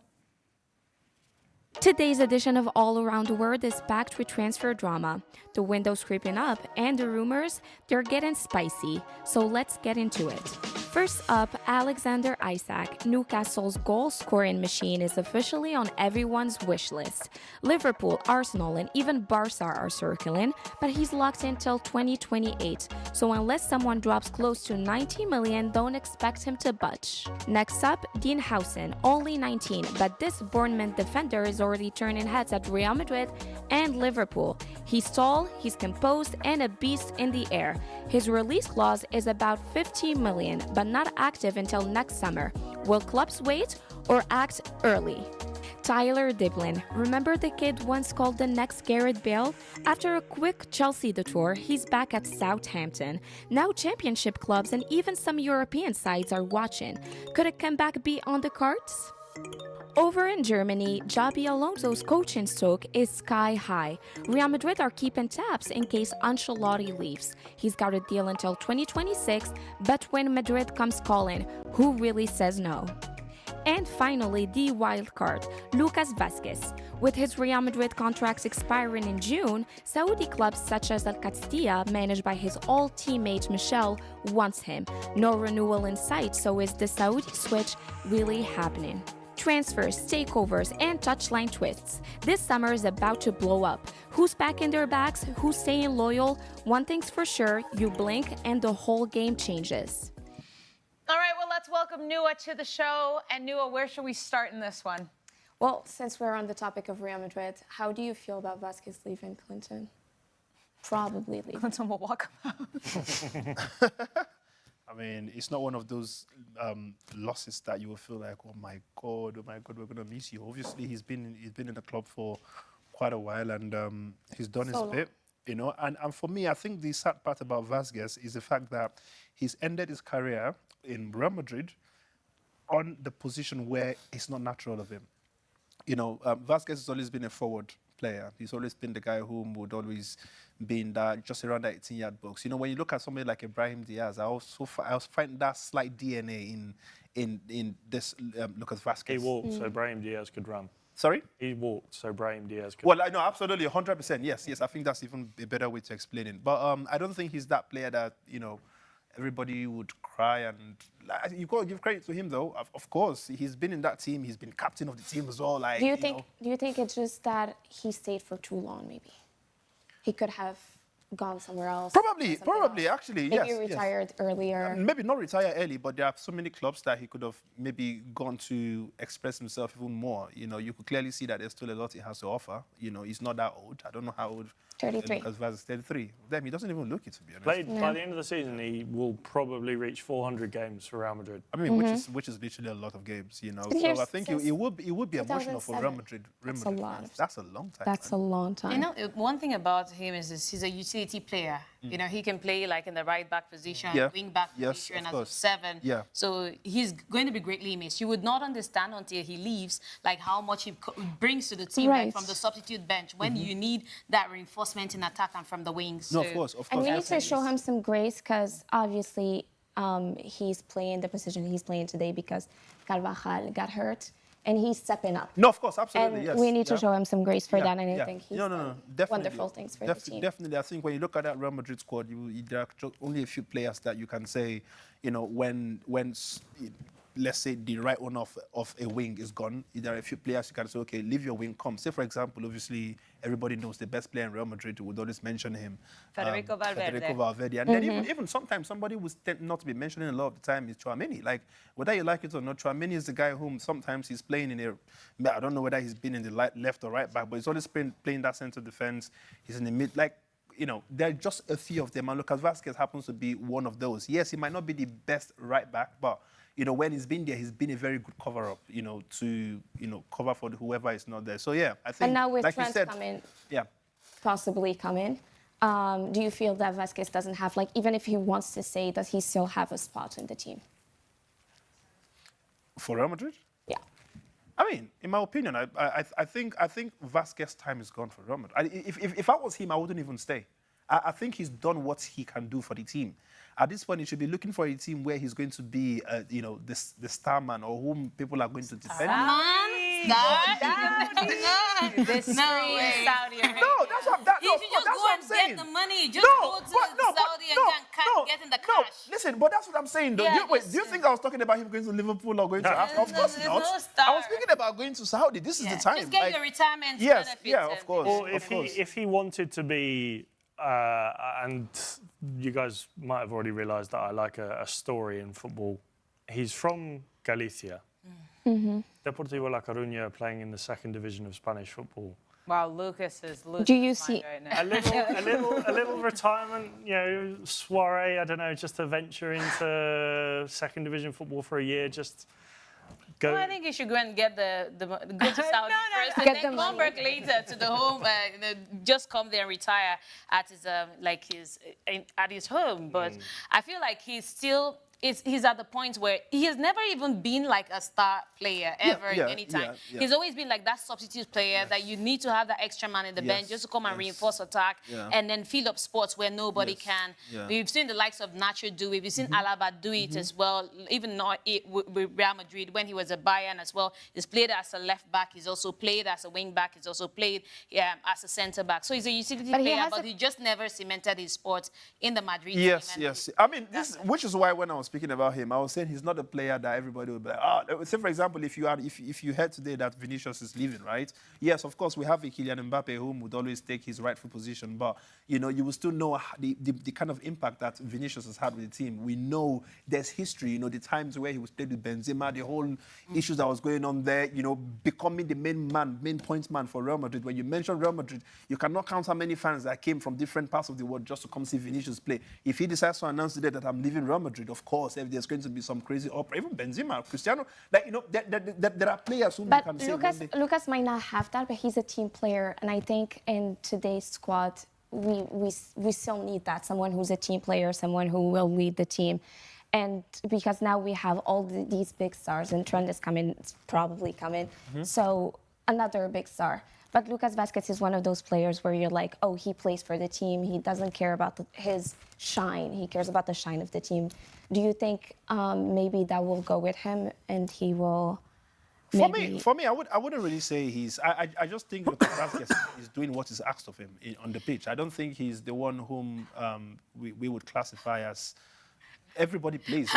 I mean, no, I'm just laughing. Like, Ronaldo left and Real Madrid still won the Champions League later. Yeah. Tony Cruz left. Like, Of no, course, Brits a lot have of- come. yeah. Like, why are we No, of even course, of stressing course. over Lucas Vasquez? Nah. He's done his Yeah, best. yes. They've gifted him a lot of Champions League Exactly. trophies that he would have not Yes. won anywhere else. So, so I yes, think he's yes. good to go. Like, he'll Yeah. be he'll For be sure, fine. especially as we have young defenders like Dean Houchen, who are probably very much interested in coming to Real Madrid. Sorry? Dean Houchen. Ask Clinton where Dean Housen plays for right now. Sorry, please. I don't know. I mean, you know, see, if Plays for Bournemouth. he plays for what? Bournemouth. He's a 19-year-old Spanish midfielder that is going to be paired alongside Pau Cubarsí until the end of time in Spain. And defenders are Yeah, I now don't know who he is. super set here in Spain. But he's linked to Real Madrid. So it would be him and Asensio looking to be the new power pair Right. as the center backs and the new generation if things go Real Madrid's way.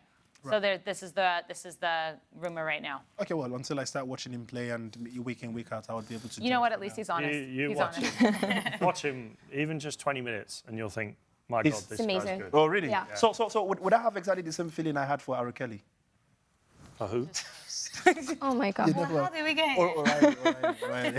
I Oh, can't. Nico O'Reilly. I can't. No, Watch because him for 20 minutes. He's brilliant. He came through the Malaga Academy, went to Juve. I see where your bias came in. But go To on. Roma.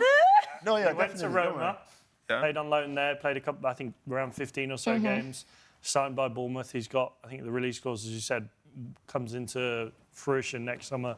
He scored during his first season there. He He started playing for Assist. Spain. He's the next best thing at centre back.